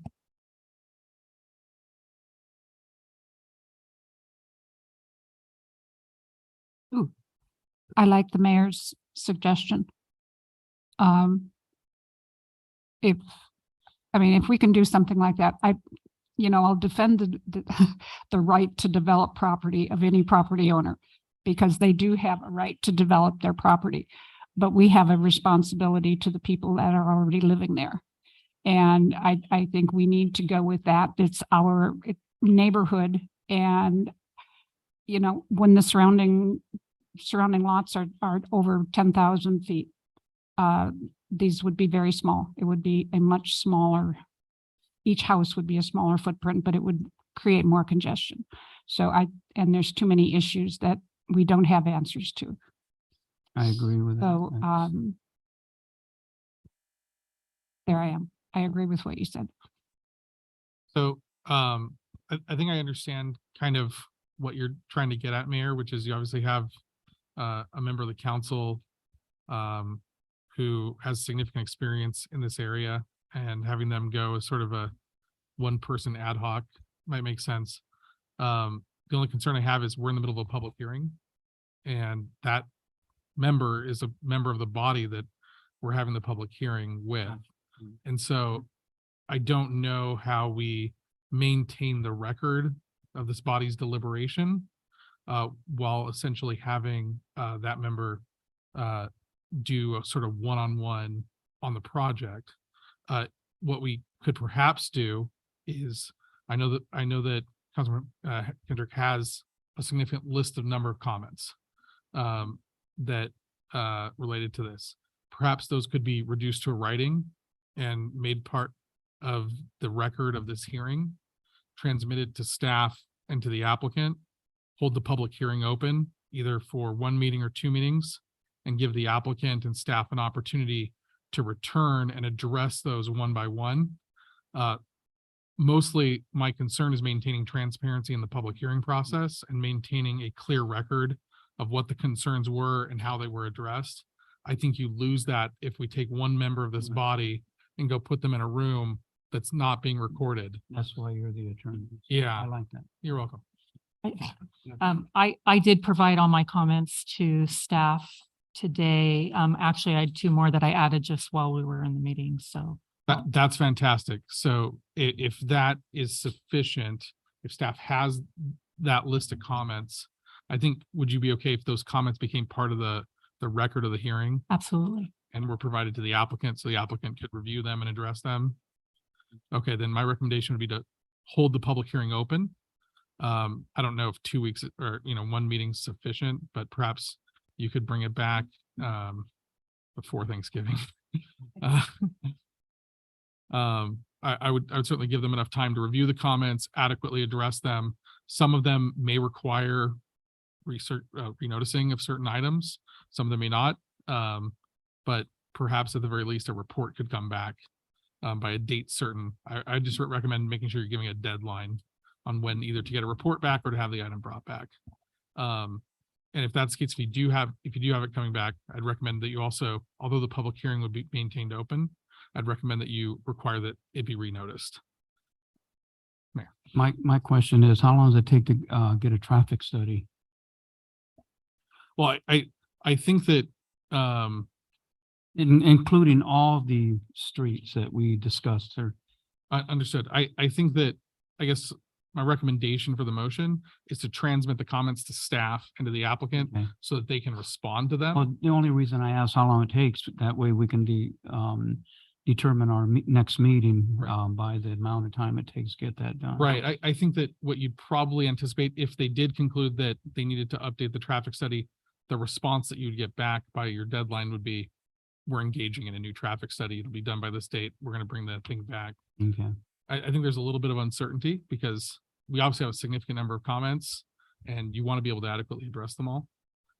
So my recommendation would likely be to transmit those and any other comments the council has to staff and the applicant, hold the public hearing open, bring it back for either further public hearing, if they can address all the comments, or for a status report at the first meeting of November or the second meeting of October.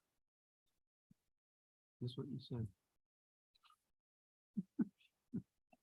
All right, we're gonna go ahead and keep the meeting open.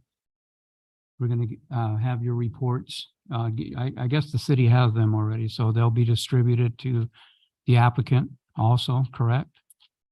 Yes. Okay, and then we'll continue the meeting sometime in late October or early November. What, Mayor, would you prefer to set one of those? Do you want to say the second meeting of October then, just so that, Second meeting of October, that's what I was looking at here on the 24th. okay. Yeah, that'd be great. That should work. So to have a clear motion that perhaps someone could make, the motion could perhaps be to hold the public hearing open till the second meeting of October to either Councilmember Kendrick, would you like to continue the do that? public hearing or to receive a status report on the responses to the comments that have been made by the council and the public. Yes, I echo that as a motion. Can I get a second? Second. Can we get a vote? I have a motion by Councilmember Kendrick, second by Mayor Pro Tem Lowenthal. Council, please cast your votes.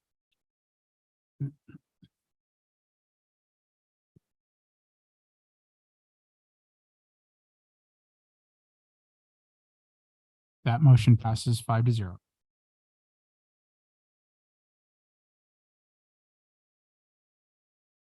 I guess that's over then, right? Okay, I'm sorry? Okay. We're gonna move on now. Thank you. I don't know where I'm at. Where I went, I gotta. Okay.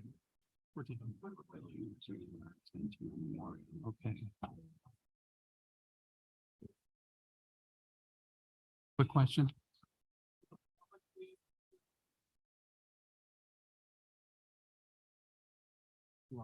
Yes, sir.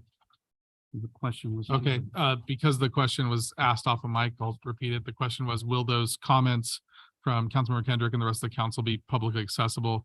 That's one of the reasons why I recommended they be made part of the administrative record of the hearing. They'll be open to members of the public.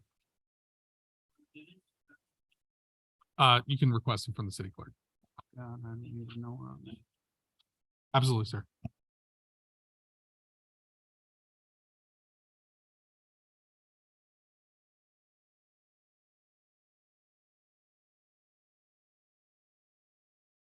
We'll move on to 14B. The urgency ordinance of the city of Hemet, California for an extension of moratorium on the establishment of expansion of car washes to August 8th, 2024.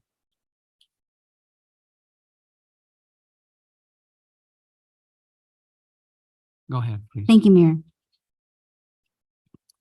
On August 8th, the City Council adopted Urgency Ordinance 2023-2018 and established a moratorium prohibition on new car washes or the expansion of existing car wash. The moratorium took effect immediately upon adoption, and the initial term was for 45 days. The ordinance before the council today would extend the moratorium an additional 10 months and 15 days as prescribed by Government Code 65858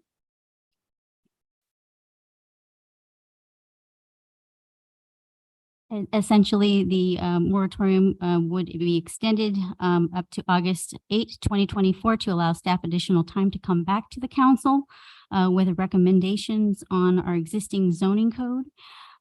A notice of hearing was noticed. There was a notice in the press enterprise circulated for this public hearing this evening and was published in the press enterprise on September 1st.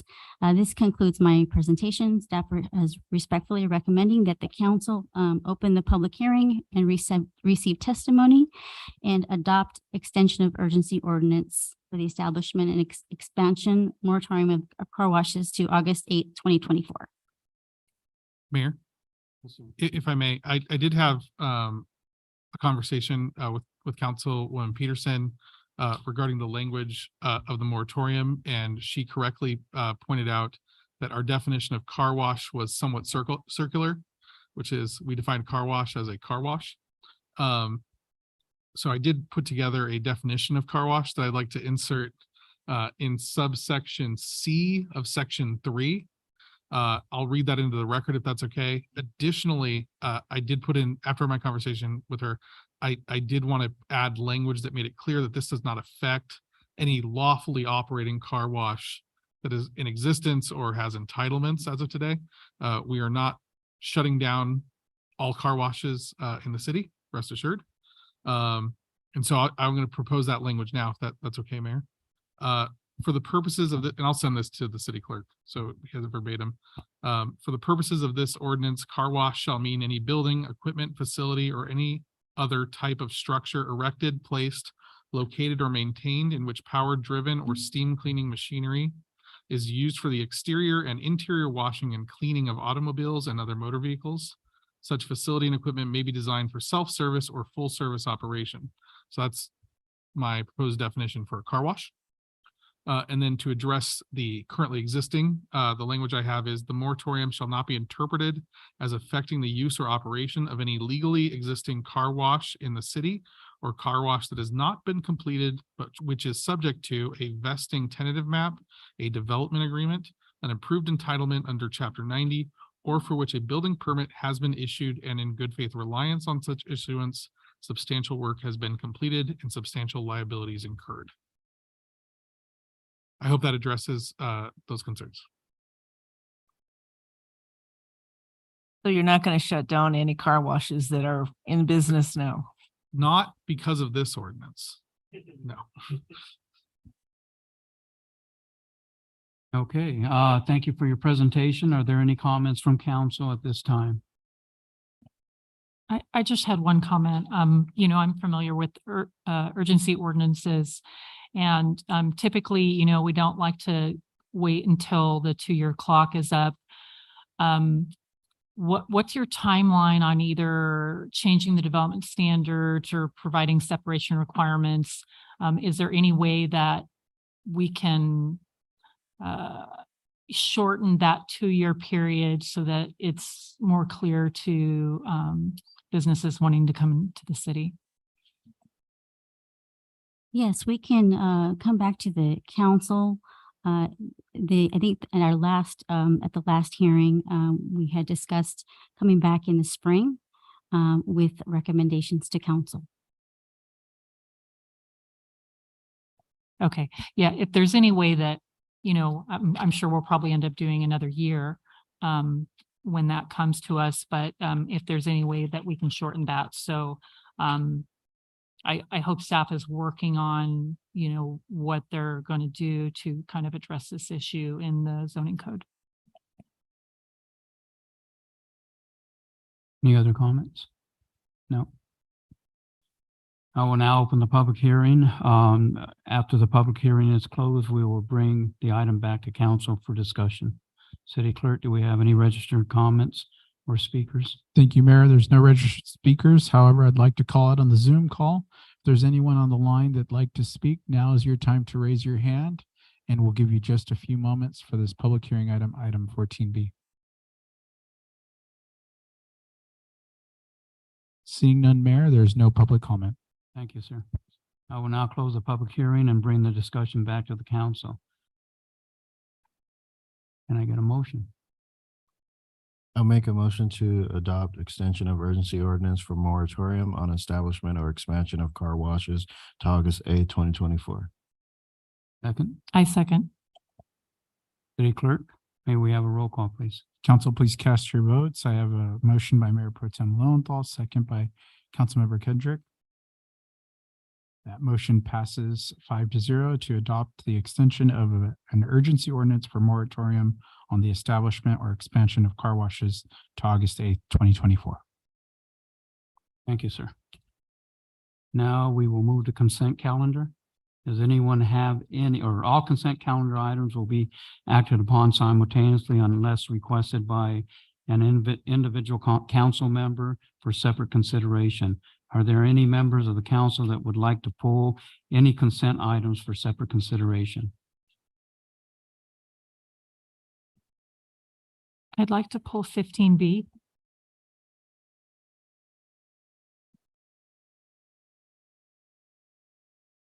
Any other members?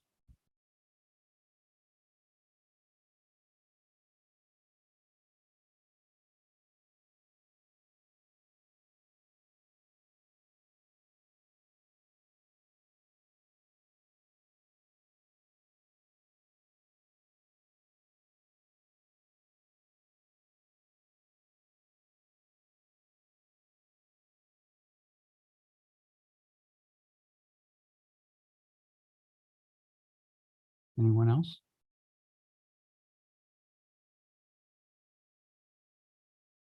K. He is in Delta? K. Okay, 15K.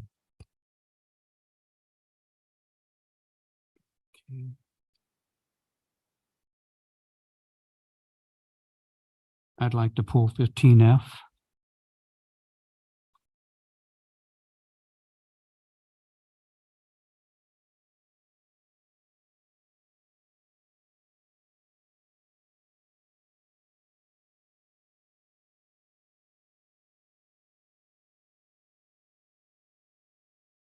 Is that BKF? Is that it?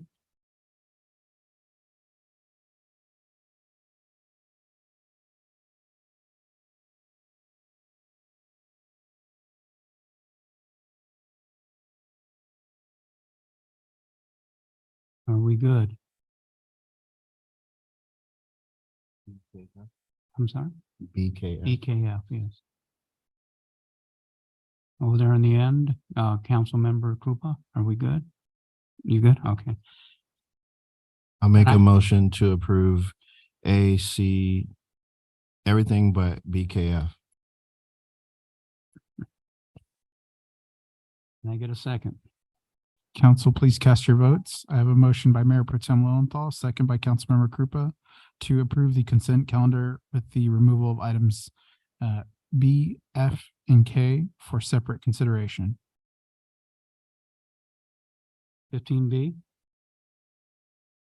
So I just had a question why and receive special honors was removed from the section. So the, If I may interrupt, I need one more vote on by Mayor Pro Tem Lowenthal to record the vote. That motion passes 5-0. Excuse my interruption. We're all falling asleep. okay. Go ahead. Coming back to this, the sentence reads, in addition, she must have served in a war zone conflict during her military career, and then redlined is and received special honors. And then the regular text is or was deemed missing in action or died directly from injuries sustained in combat, killed in action during wartime from World War I to present. So I guess I'm just wondering why veterans who've received special honors are not going to be considered. It was to open it up. They all are considered, but it's not a requirement that they have special honors. Okay. Okay. It's just the minimum. They have to be in a conflict. They MIA, you know, death, whatever. And then now we have Agent Orange and the burn pit with the PACT Act. So They don't need any special honors. They just have to qualify under those things. Okay, I just want a clarification. Thank you. Thank you. 15K. We need to do a vote. Oh, Vote for let's vote on item 15B, please. 15B. Can I Okay. get a motion? I make a motion to approve 15B. Second. Council, please cast your votes. I have a motion by Councilmember Kendrick, second by Councilmember Krupa. That motion passes 5-0.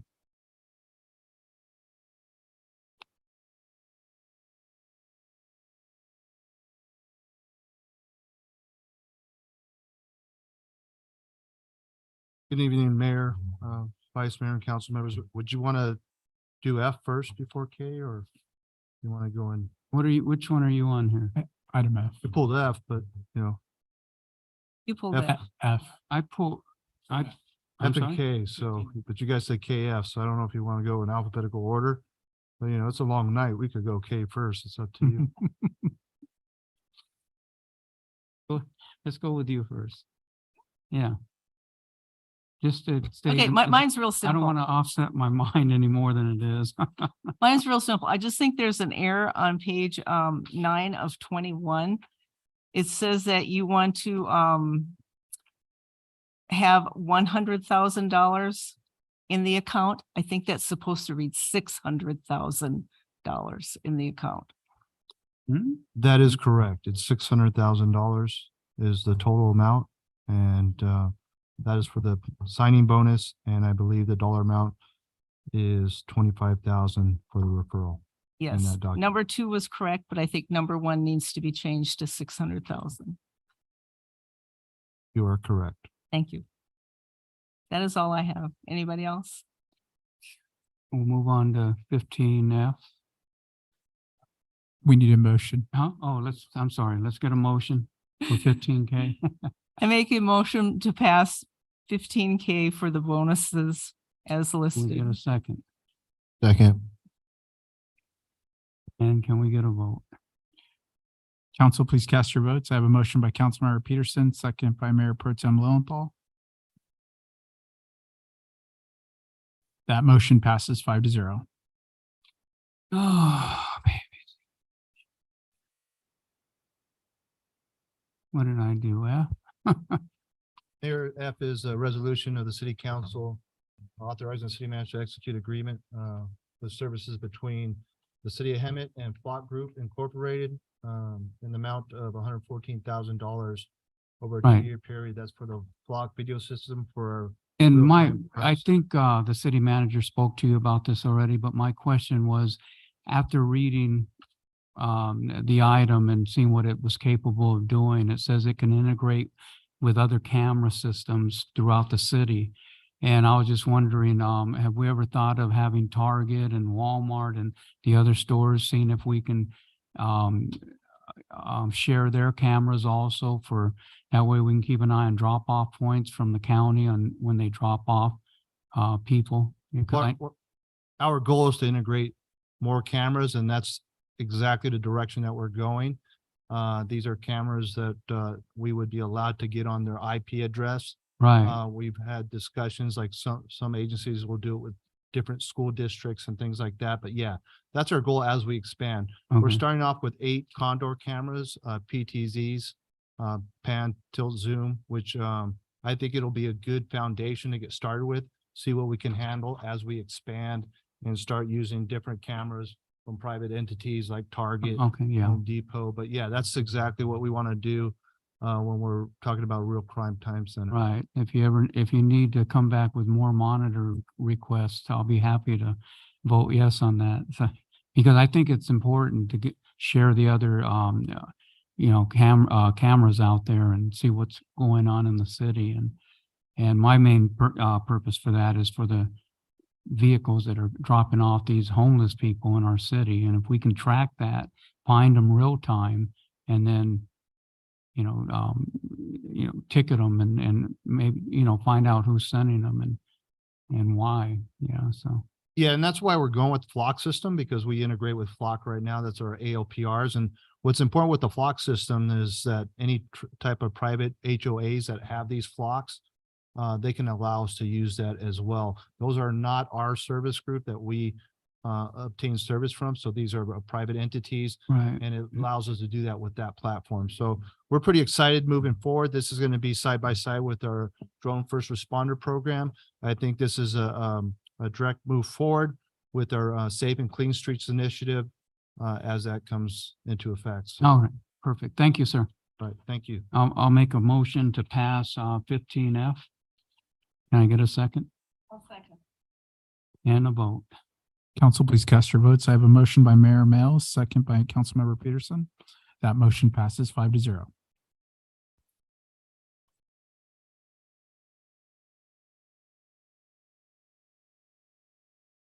Okay. Thank you, sir. Thank you. We're moving to discussion action items. Our first discussion item is 16A. May we receive a report from staff on this item, please? Yes, Mayor, Oh, Steve, that's you, huh? Steve Graham, City Attorney. I will be giving the staff report for this item. Okay. So what is being asked of the city council is to authorize the issuance of subpoenas to hotels and motels within our jurisdiction, seeking records related to the collection and remittance, that is the payment of transient occupancy tax to the city of Hemet tax administrator, who is standing in the back waving. And the goal of this is we want to do, probably for the first time in a long time, a transient occupancy tax audit of our hotels and motels. We have a great many well-run hotels and motels in our jurisdiction, and we have some that perhaps we were a bit concerned with whether they are accurately collecting and remitting those taxes to the city. In addition, we've received a significant amount of questions about the operation of some of the hotels and motels in our jurisdiction, including whether they are in violation of the city's municipal code related to length of stay for their guests. The city's municipal code prohibits generally stays of longer than 30 days. That would show up through a transient occupancy tax audit, because once you've stayed longer than 30 days, the hotel is no longer able to collect transient occupancy tax from that individual. Additionally, one of the questions that came up recently, Mayor, was when the county or other government agencies are issuing vouchers to individuals to stay in hotels and motels in the city of Hemet, is the county, through that voucher system or some other means, paying transient occupancy tax to the city, or are they taking up rooms essentially tax-free that could otherwise be rented to tax-paying transients who are looking for accommodations within the city? So there's a lot of questions that are related to legitimate legislative purposes of the city council that could be asked. This is a path I've trod before with other public agencies who typically had relied upon their ordinance, which simply required hotels to turn over the records at the request of city staff. In at least 2 instances in California, learned counsel for the hotels and motels have challenged those requests on the basis of constitutional rights to privacy. And one of the ways to address that concern is, rather than simply demanding that the records be turned over, is to demand them via a subpoena, which gives the hotels and motels an avenue essentially for appeal. If they don't think that they should turn those records over, it would go to the Superior Court for enforcement. So it's a way to address the constitutional concern. This is the first time the city council, the city of Hemet, as far as I know, is issuing subpoenas. I don't know if it's something you guys knew you could do, but you can. So, beware. I'm excited to see what happens. We'll be issuing these. My anticipation is that most of our hotels and motels will comply promptly. We will likely have to engage in some enforcement on some of the other hotels and motels. So go to the Superior Court, get a court order that is enforceable, that these documents be turned over. I'm sure after the first one that we do that, the others will get the message and they'll turn the records over.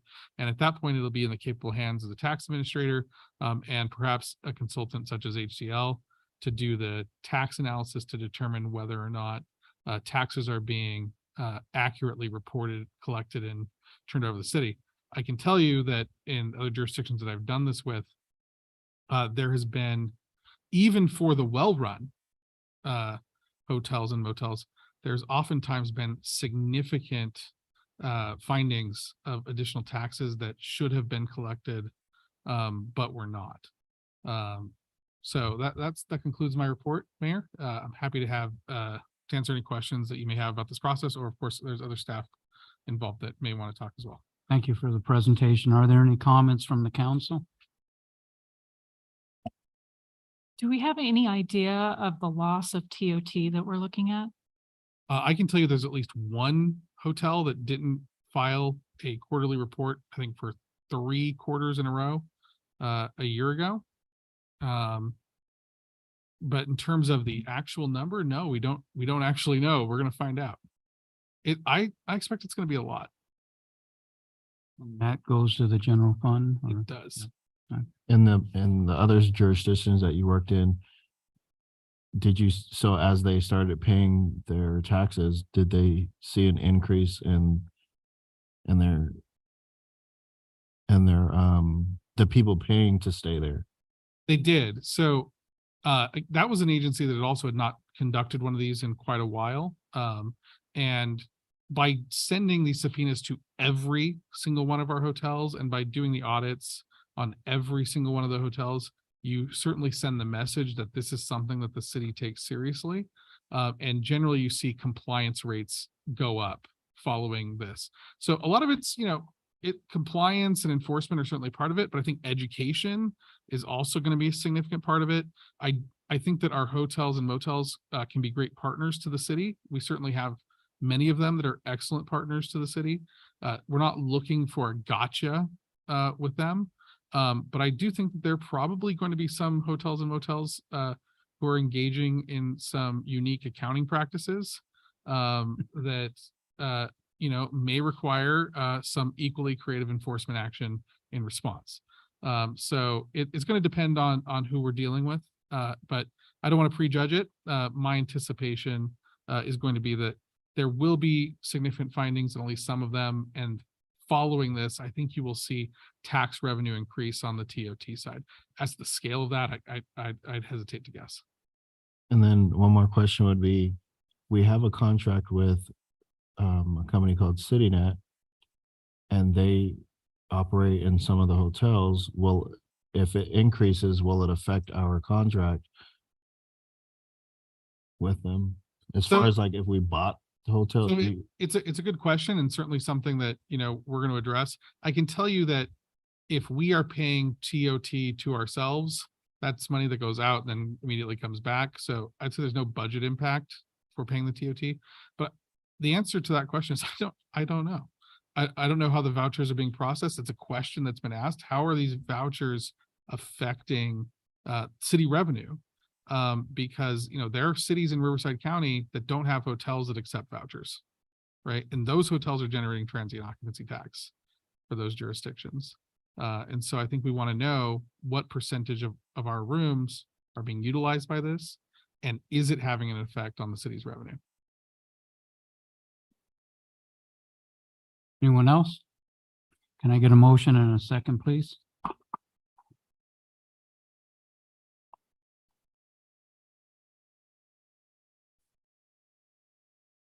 I make a motion to approve the resolution for the collection of transient occupancy taxes. Second? Second. Council, please cast your votes. I have a motion by Councilmember Peterson, second by Mayor Pro Tem Lowenthal. That motion passes 5-0.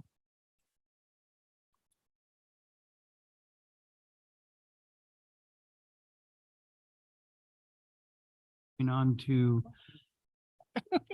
16B. May we receive a report from staff on this item, please? Yeah, good evening, Mayor, Vice Mayor, and council members. Your police chief to talk to you about animal services tonight. So what I have you before you today is a resolution approving professional service agreement with Riverside County Department of Animal Services to provide animal control services for the city of Hemet for a period of 9 months, and that'll be from October 1st, 2023 to June 30th, 2024. An amount not to exceed $874,042.20 And this is waiving procurement process and authorizing the city manager to execute documents required to fulfill the agreement. And a little bit of background and history before we have our partners from the county that will do a short presentation, will be able to answer any questions. You know, for many years, we had animal control services through Ramona Humane Society. And unfortunately, last December, we were notified that they're no longer moving in that direction to do animal control services. During that time, we prepared discussions with Riverside County to secure some animal control services. At the time of our end of fiscal year, I think it was June 27th, I brought this back to council to discuss an extension, which Ramona Humane Society did come into agreement for a 3-month extension, which expires October 1st, while we secured our final discussions on our contract with the county, and to present that to you today as well. That being said, I'll have our partners come up and provide a presentation, and then we'll be able to answer any questions for you afterwards. Thank you.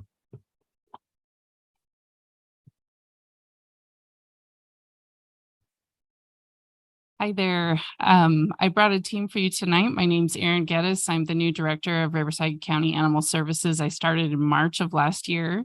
I've brought my assistant director, Kim Youngberg, here. She's going to make the presentation with you in a second. And then I have our Lieutenant Leslie Hunnikins, who will be the lieutenant for this area if we all come to agreement tonight. I did want to just let all of you know that the Board of Supervisors recently approved reopening the San Jacinto shelter, which I know is something that probably makes a big difference for all of you. They put $3.4 million towards opening that shelter, and we are planning to have a ribbon cutting the beginning of November. It's actually November 3rd, if you want to write that down. And but we know that what we're proposing tonight is to start servicing you before that. So we would just be doing sort of a soft rollout of that with a formal ribbon cutting in November. So just wanted to lead with that exciting news, and I'm going to pass the baton to Kim, and we're here to answer any questions that you have for us.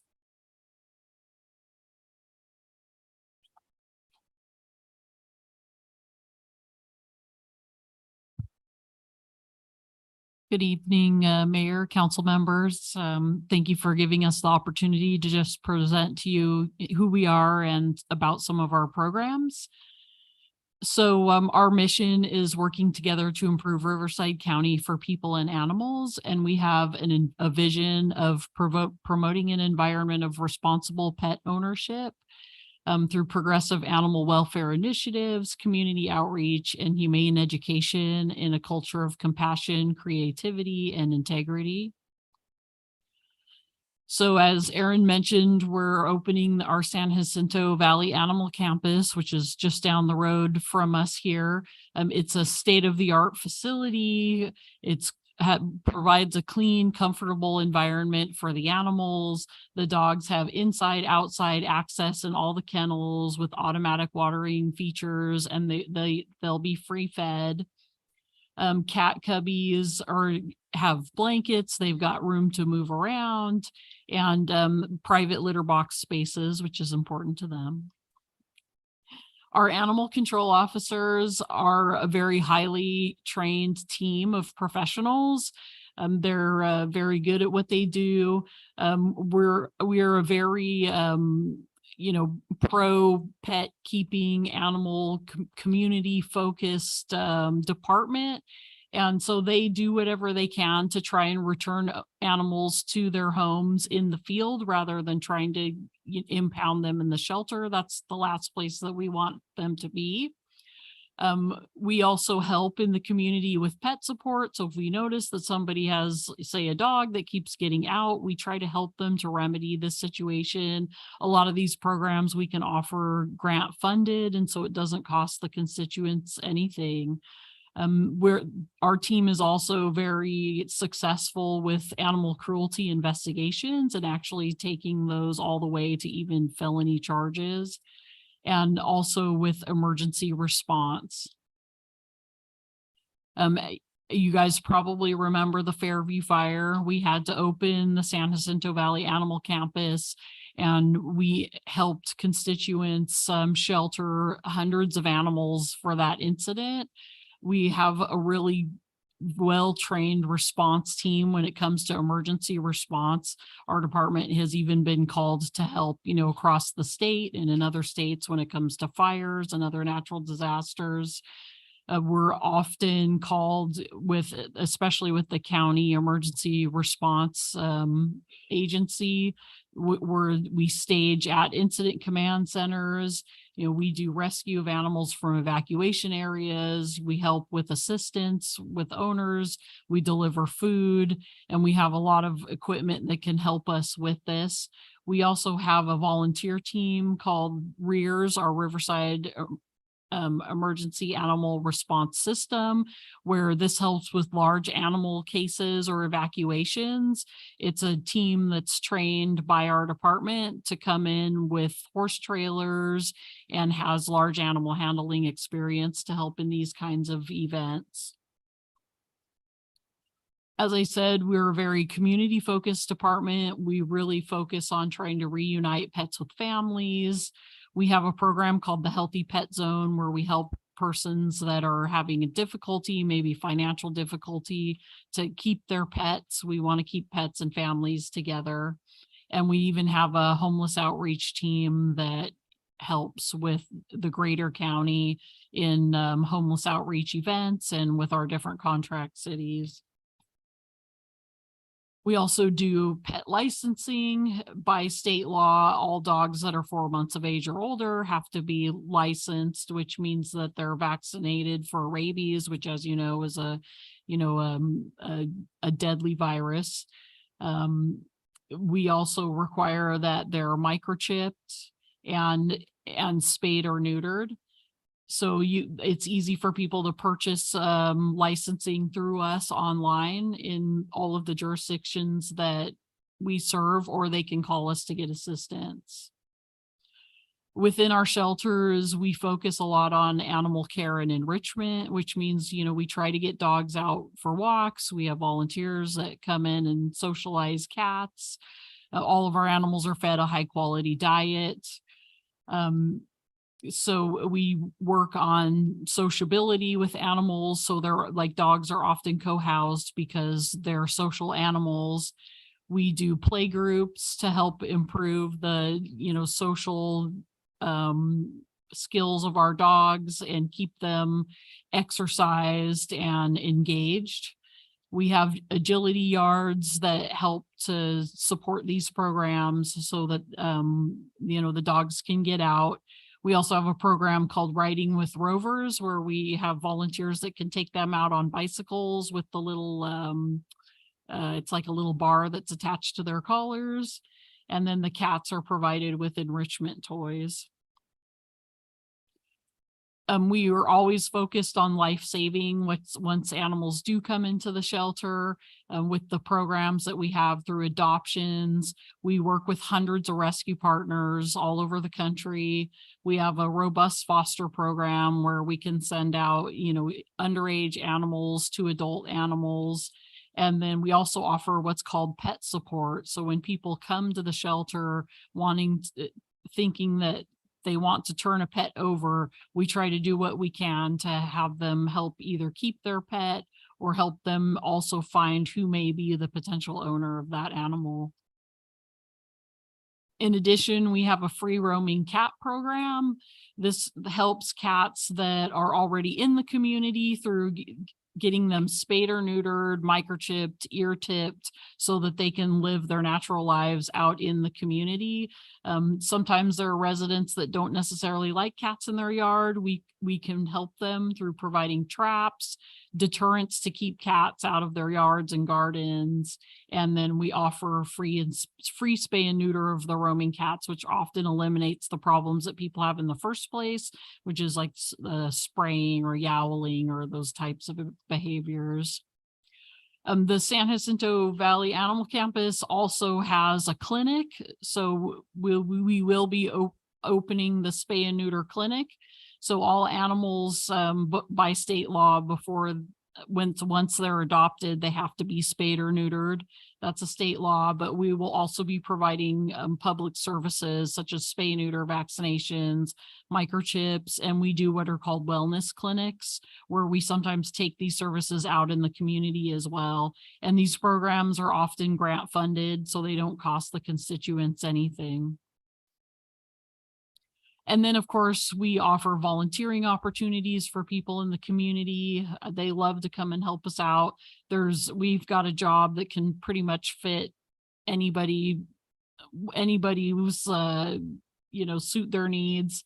And then also pet education through participating in community outreach events. There's activities at the shelter, and then putting out public messaging. So our public information officer, she puts together kits that we give to our cities that are in English and Spanish, and they often have messages for, say the season, like it's getting hot, or just upcoming events. And so thank you. We appreciate you guys giving us the opportunity to serve your constituents. One, since this is being recorded and shared broadly, one clarification that I want to make on there, it says that the clinic is going to be open for spaying and neutering. And as of this time, the public spay and neutering that we're offering is done via our mobile bus service. We are very interested, and I'm hoping to secure approval from the board in the future to have more veterinarians and staff to have public spay and neuter open at all the locations. We have a surgery suite under construction right now at our Coachella Valley shelter, which means then we would be able to do that at all of our locations. So I know the public really wants spay and neuter, and that's something that we want to offer. But I just want to know, as far as a full service spay and neuter clinic, that's on the horizon, just so that I'm being, clear and transparent with everybody. So we're here to answer any questions that you have, or if Chief has something he wants to add. I'm just curious about one thing. I know a lot of people can't keep their pets because, elderly don't have the income or whatever, or people are moving and they don't think they can keep it. Your grants, is there a cap on how much you can help, like with a surgery or, for food for the So if animals? I think in an instance where they came to us and they needed help in order to keep their pet, usually we try to accommodate within our own vet services. So there's a lot that we can actually do. We have 4 full-time veterinarians at the Harupa Valley campus, hoping to have one at the San Jacinto campus. There's a lot we can do within our own system that would solve that. So we try to reserve the grant money, for the things we really need it for versus labor we can provide with our existing staff. We have about a 30 person vet staff team that services the county. Do you guys have a program where if people left for like a week that they could leave their pets with you? We do not have a boarding program. No, we don't. And then what's your policy on euthanization? So we are a municipal shelter, which means that just like Ramona Humane, I know it says on their website too, that we have to accept any animal that comes into our shelter, whether they're sick, injured, or aggressive or a danger to the public, or if they're a perfectly happy, healthy pet. If they are found as a stray, we have to admit them to our shelter system. We took in 28,000 animals last year, system-wide. And so that's a lot of animals. And if you think about what that looks like on a daily basis, it's somewhere between 60 to over 100, just depending on the day. And so I'm not going to sit here and tell you that euthanasia does not happen at our shelter. That would be untrue. It does happen. It is a last resort. Kim shared with you all the things that we tried to do to avoid getting to that point. And we've been taking active steps as a shelter system to reduce our numbers. Some of what Kim talked about was the pet support program. And that's where we're interfacing with individuals that are bringing animals to us either for surrender or as a stray. And we're engaging them and asking them to be part of the solution with us. We're also making them aware of the question that you just asked, which is that this is a municipal shelter. We accept all animals, and there is a euthanasia possibility. Is it facing that information? Are you interested in helping us, or can we help you keep your pet? Can we help you rehome your pet?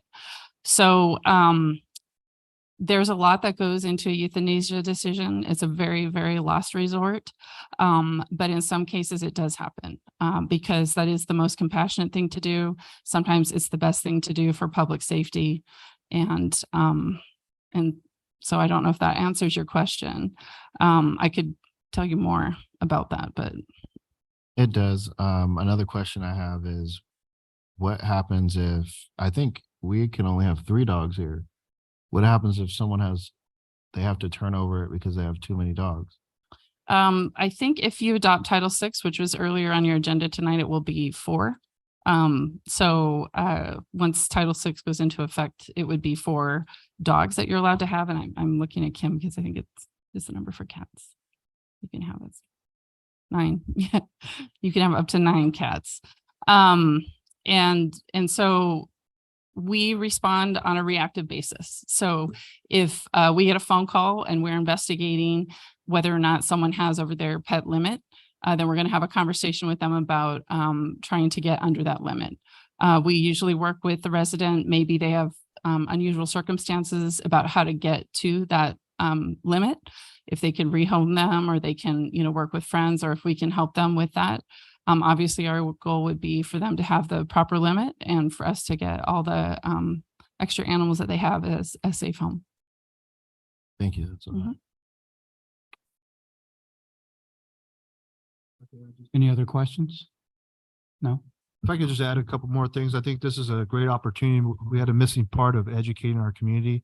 And now that we have a city PIO events coordinator working collaboratively with the county, we'll be able to do that and educate our community, use some of those programs that they have. I don't remember the last time we did anything out in the community when it came to animals for a very long time. So might be a great opportunity that we utilize that. So I'm looking forward to working with the county partners.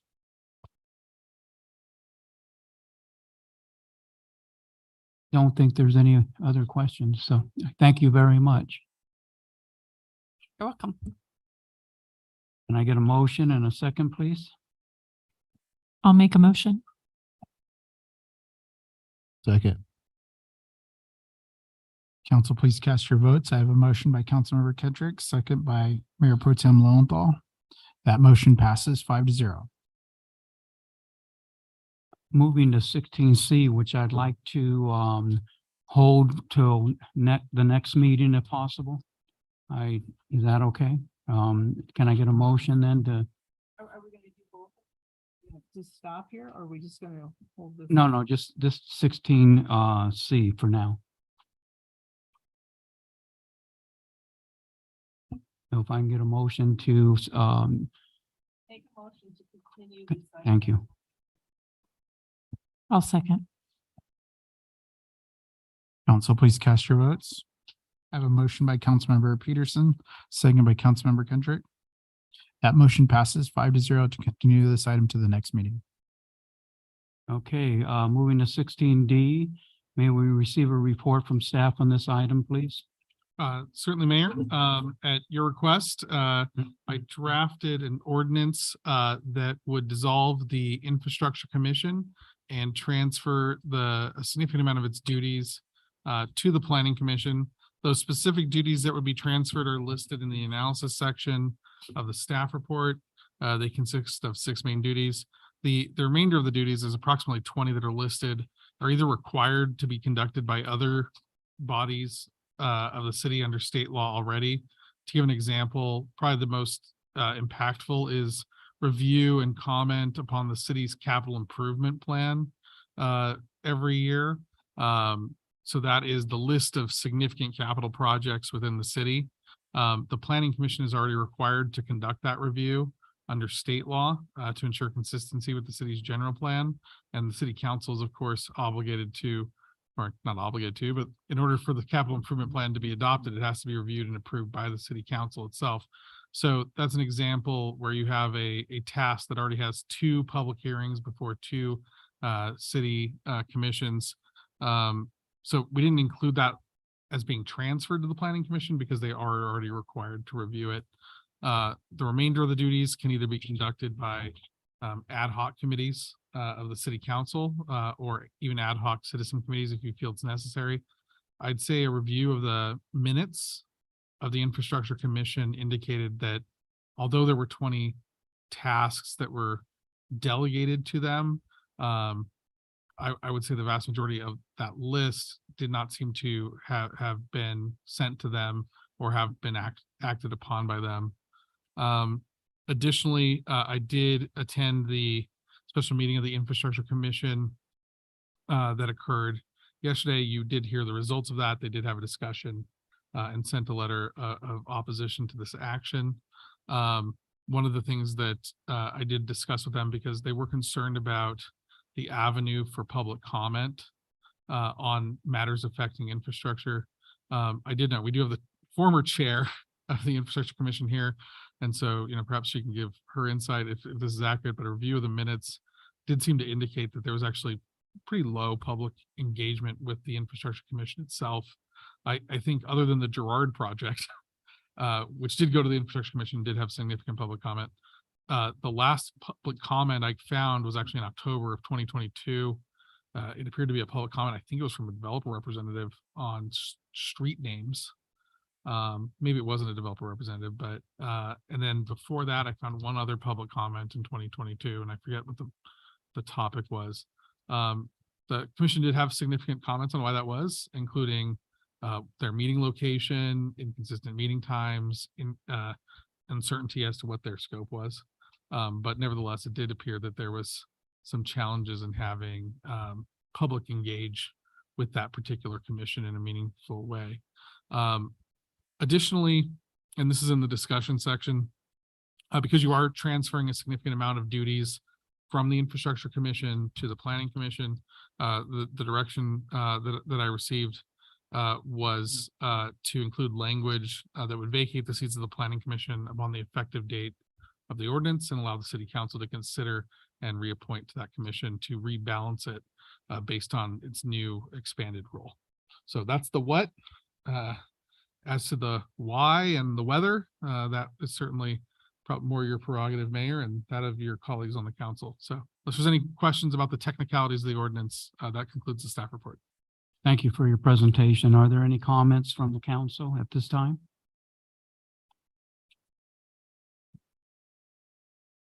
I'll go first. No. Okay. Alrighty. Well, I think this is extremely premature to do this and not at all beneficial for our community. And I've got a lot of reasons why. One of the issues that came up, and they haven't had regular meetings. Up until we got an in-house public works person, we had a contract public works, an engineer who was not at all interested in engaging the public. At that point in time, we also had a city manager who was not interested in engaging the public. And as we heard tonight, we have a lot of criticisms from public when it comes to transparency on what we do and engagement with the public. The Infrastructure Commission was created after the Traffic and Parking Commission and the Park Commission were abolished, and we brought that together. And the issues that actually were talked about by the public tonight, most of them would have gone to the Infrastructure Commission when dealing with traffic, parking, speed limits, trees, sidewalks. All of that stuff was handled before by two citizen commissions. And they had regular monthly meetings in this chamber. People knew how to get to them, how to have their issues aired. And it was a level of clearing, not only for staff, but also an expediency, because these two commissions could actually make some determinations instead of bringing everything to council or to the Planning Commission. I will also say that I sat on the Traffic and Parking Commission many years ago, and they're educated. The city sends commissioners to school to learn the legal things that they need to do to make decisions. So I went to traffic and parking school, learned all sorts of rules and regulations, state laws, federal laws on traffic flows and what you can condition, actually some design planning on four-way stops, on crosswalks, all sorts of things. And that's what the citizens do. These people don't get paid for it. They do this because they're concerned. They want to help the city. They also want to help the community. So I'm thinking the more committees we have of citizens helping staff and in turn helping the city make determination and make judgments and decisions, the more people involved, the better off we are. Thank you. Thank you, Councilman Krupa. Any other council members?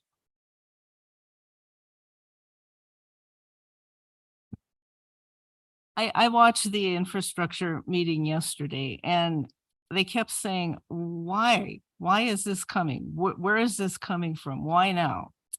And it was brought forward because the Infrastructure Commission's duties are to review and provide comment.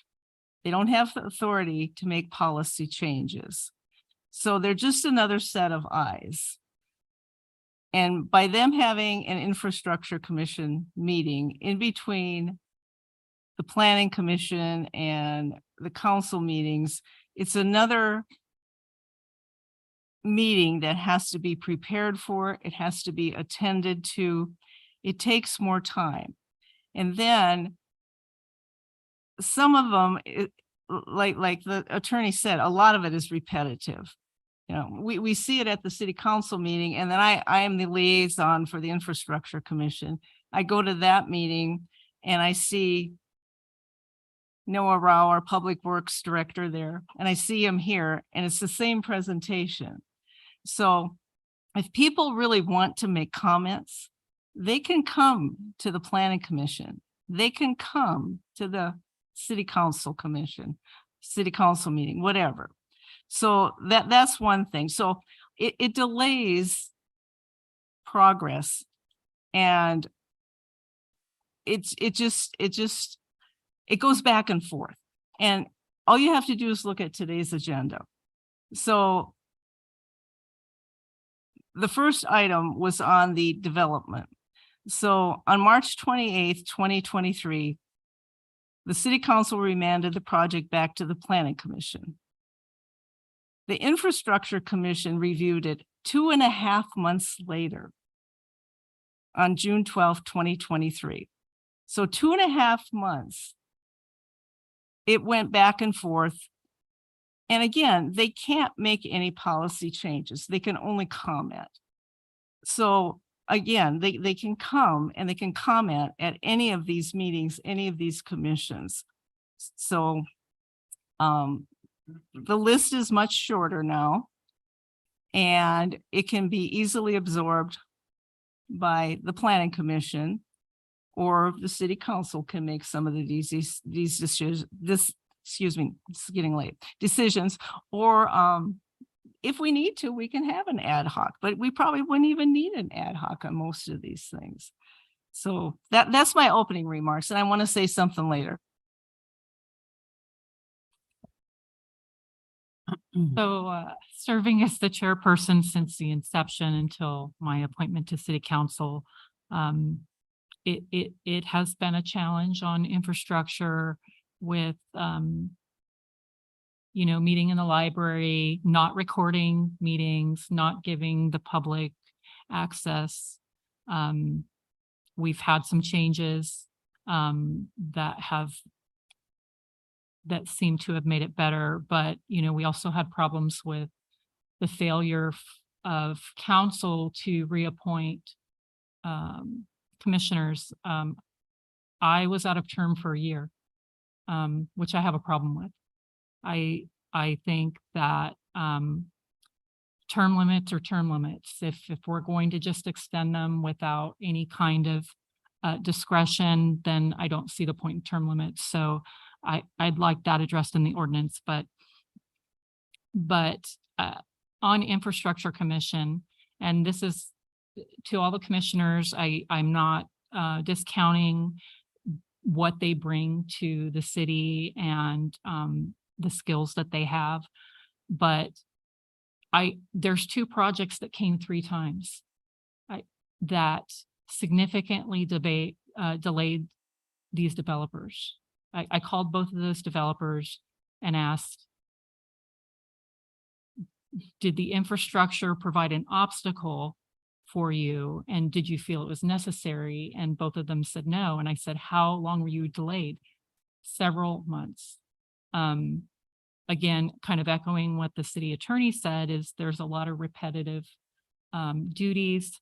I'm seeing a lot of planning commissions get canceled, so I don't think that there's an issue with that. I'm also concerned about our resources. We are short-staffed. And just having another meeting and going through those steps, we are spending time doing that and not kind of focusing on other issues. I have a problem getting return calls. I have developers calling and telling me it takes a month to get a return phone call. So I'm very sensitive to what resources we have. And so this, actually transferring these duties to the Planning Commission is going to help streamline it. We have a bad reputation in the development community. Developers don't want to come here. They're delayed, they have issues with communication. And if we can help streamline it and free up our staff to actually work on projects and return phone calls and emails in a timely manner, I think that is a service to the city and just to help spur development. Thank you. When it comes to the pros of keeping the commission, I think there's you have people who have specialized knowledge, providing valuable insight into specific areas like traffic safety, even though we haven't seen anything, but they also can serve as a bridge between, us and the public, ensuring that citizens' voices are heard. And then as far as transparency is concerned, there's a layer of oversight there, some scrutiny, ensuring that city projects and initiatives are carried out. I haven't seen it, but it's possible that the commission could facilitate community engagement efforts. There's the focus on specific areas like pedestrian safety, park development, that deserves attention here in the city. And then I think they offer the checks and balances. Some other things we can consider, we should consider too as well is to Councilmember Kendrick's comments. It seems like there may be administrative overhead and potential lots of costs associated with staff time and staff effort working with the commission versus just having an ad hoc. And then there's the redundancy part, which could lead, it seems like it's leading to inefficiencies because of some of the comments from the community and also our developers who have a hard time getting things through. So then that talks about our bureaucratic process of, we keep talking about streamlining businesses to come in here, but I don't know that the dissolvement is necessarily the answer. What if we just reshaped the way that they were interacting, the liaison between us and the public? What if we looked at what they were doing their job and looked across them, planning, and us, and eliminated all the redundancies because they also represent the tree board? And so instead of just completely nixing them, what if we just looked at revamping the whole, we're the council. What if we just looked at revamping all 3 of these to ensure that there's continuity across the board and that these different commissions are actually doing what they set out to do which is to support the city council and the city council's vision, instead of just coming out of the blue and telling, just like, you're not a part of this anymore. There's people that have been on these things that's been a part of the community. They feel like they are adding to the community. And I think just nixing it like this is, I don't think it's fair. Something according to like due process. So I think if we just, it doesn't matter if it gets dissolved, but what I want everyone to consider is could we go back and look at it all in a way where it could be more efficient, instead of just, because on this council, since I've been on this council, it seems like we're really reactive to things instead of like really looking at how is it a detrimental to us? Is it supporting us? Is it hindering us? How do we streamline it? How do we make it so it's more supportive, instead of, if there's redundancy across the boards, how do we make it so that people feel like we just got rid of them that want to be a part of the council and the council's decision and the council's, there's people in the community that like to be a part of things, and then we're just going to be like, so I hear you guys' concerns about the redundancies. I hear you guys, the bureaucratic process, but it's like, I think to give it its just desserts, at least in a fair process, is to give maybe, I don't know, how come we haven't talked to the infrastructure committee like, hey, here are your duties, here are our duties, here's what's not working. Let's make it so that we complement each other, and so that we're repeating things. Does that make sense? Okay. Here's my take on it, and this is why I move forward on this. I get emails from businesses, from companies that want to build here, want to come here and open their businesses, and all they can talk about is the delays they got or are getting.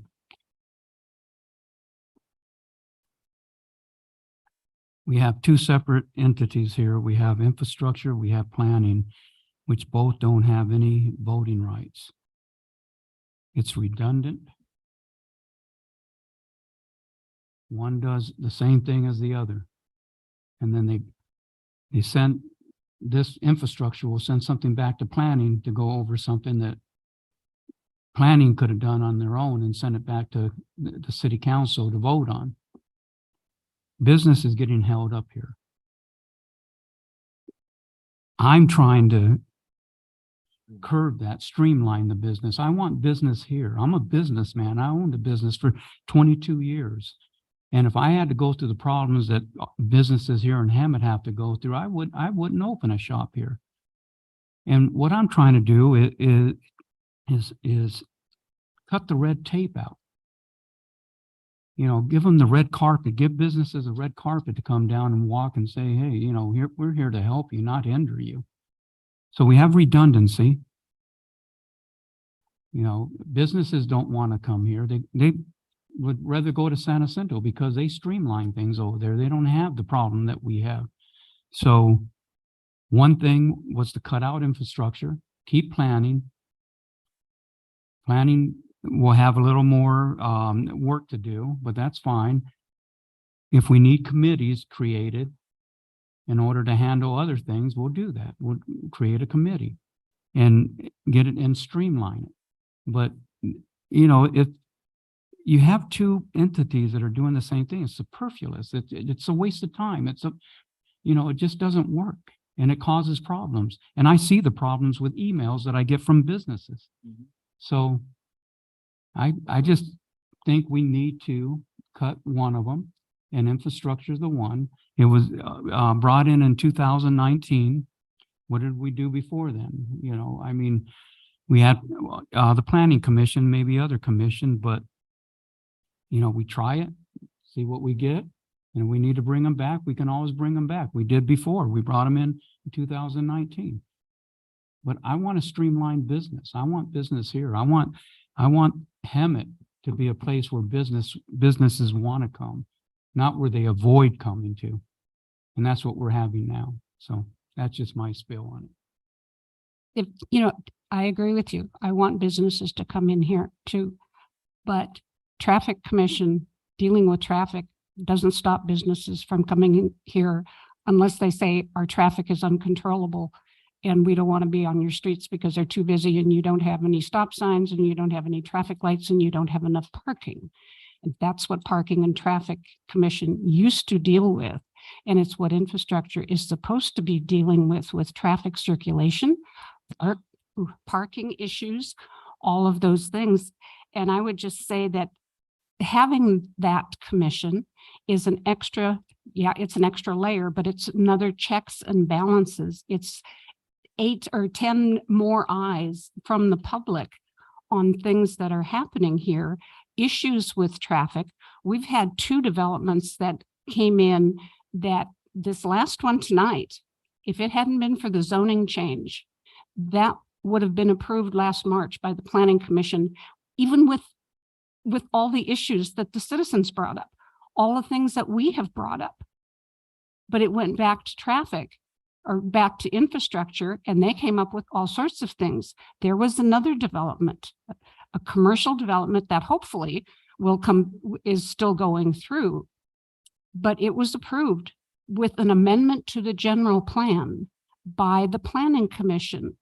I objected and said, this needs to go. It really needs to go to infrastructure to check traffic and the traffic circulation that's in the general plan. It went to infrastructure and they made a big deal out of it, and it turned out that the traffic study that was in there was incorrect. It was based on information that was wrong. If it hadn't been for the Infrastructure Commission, that project would have gone through and we would have had an amendment change in the general plan that really was harmful to the city. So to me, it's an extra layer of committee people in the public who buy into this. When you say these are your duties, they go out and they learn about it and they travel around town and they check potholes, they check parking lots, they check traffic circulation. Like I said, 3 or 4 of the If that's the people case, tonight. if they work so well, why did we get this last build here that they want to build in Girard? Why did we receive it here? Because with it had a zone, insufficient, it had a zone change in it. insufficient traffic analysis also. So The only reason it came to us was because there was a zone change. The development was already approved by the Planning Commission. They approved it. It had to come to us because there was a zone change. That was the only reason it came to this body. That's what we do. We make zone changes. Right. To me, it's an extra layer. It's getting people in the public involved. It also gives the public another place, another sounding board when they have issues with where people park around schools, traffic congestion in front of their schools. Those were issues that were dealt with all the time, and it was police traffic that came here. It wasn't the Planning Commission it wasn't Monique coming to meetings, but it was a traffic engineer who is going to be Noah, right? And police and fire, and they dealt with these issues. And parks came from Public Works, the Parks and Streets Commission. They dealt with sidewalks. They got all sorts of complaints on sidewalks. So it's extra eyes looking at extra things. That's my point. thank you. People coming in. So Linda, you talked about being trained when you were on traffic, traffic and parking commission. We were not trained on infrastructure. I don't know if Planning Commission gets any training. So Planning Commission is now going to training, but they didn't during COVID and I don't know if they did before, but they are now. They're going to the classes that they are supposed to be going to learn the legal things that they need to know. like the Planning Commissioners Academy. So that I think that's a problem, is because these people that we put on this commission, they may not understand the role, or they're not getting proper training. But I think, I mean, for infrastructure for the Girard project, I made several recommendations. The applicant basically told me that I didn't know my role and this was out of my scope. And they ignored everything that we said. So that was not successful. I raised the same comments tonight in a different role. The one you talked about with the general plan amendment, that's one of the projects that came back 3 times. So the amount of delays that developer was set back I think that's excessive. When I first started with the city, we kind of had a rogue planning commission, and we had one project that would go 4 or 5 times, and we kind of resolved that within a year. But you typically don't see items coming back to like a planning commission more than twice.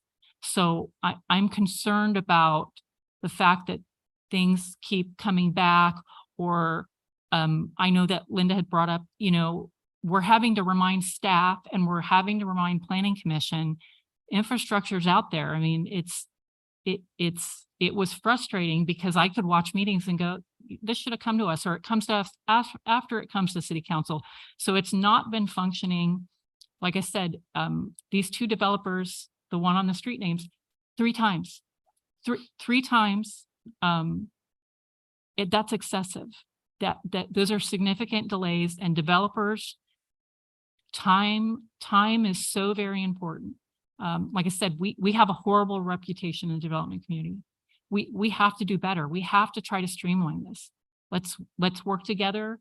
Let's get the planning. I mean, again, we have things that planning commission is required to do that are part of the duties that are assigned to infrastructure. So we do have some duplication. Like I said, I'm worried about resources. I'm worried about, I want to streamline. I want to be welcoming to development so that, we can work on making the city better. Yeah, thank you. Oh, go ahead. Okay, so I'm listening to all of this and I wrote down some things, and it's amazing that almost every little thing I've put on here has been mentioned. So this is my summary on this. And if you allow me, I would like to read this. It's just a few paragraphs. Okay, so as many of you know, the Infrastructure Commission was established before I became a member of the City Council. If the idea came before us now, I would have probably been hard to convince of its necessity. I've been the City Council liaison to the Infrastructure Commission, so I've seen it in operation. I've also seen several Planning Commission hearings. It certainly seems like we would have a much more efficient system if we combined the 2.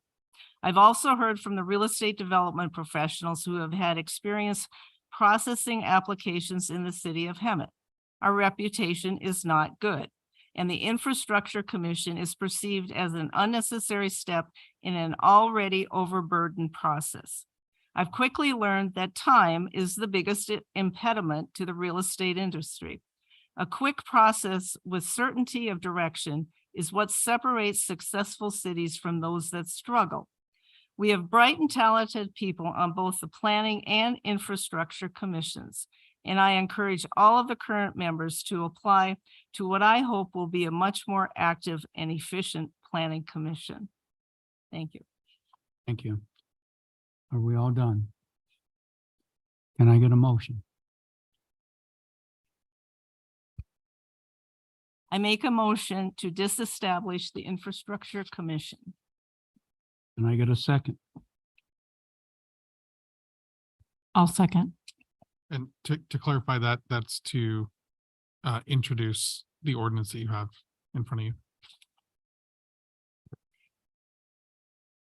I make a motion to adopt the ordinance that is put before us today to disestablish the Infrastructure Commission and reorganize the Planning Commission. And term limits. No, we're gonna go in there. Okay. Okay. Can I get a second? I'll make this second. City Clerk? Council, please cast your votes. I have a motion by Councilmember Peterson, second by Councilmember Kendrick.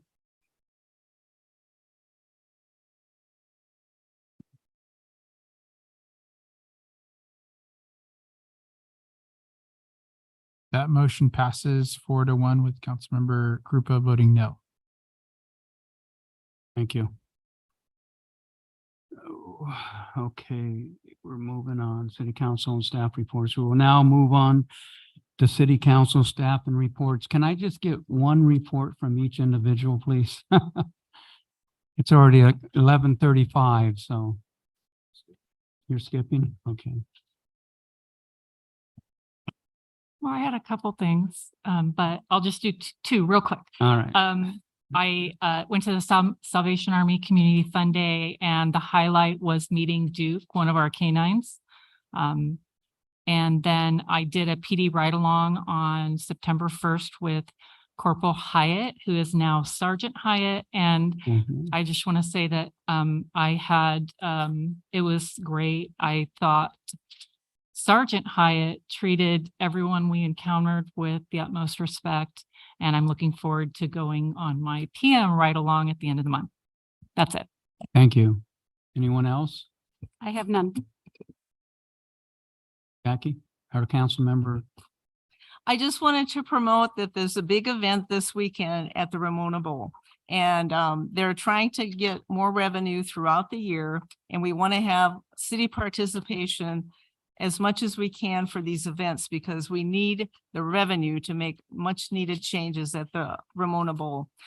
There will be 3 bands this weekend, and there's going to be special menu and drinks, and you can reserve a table or seats at a table for $30 per person, and that includes your own waitress.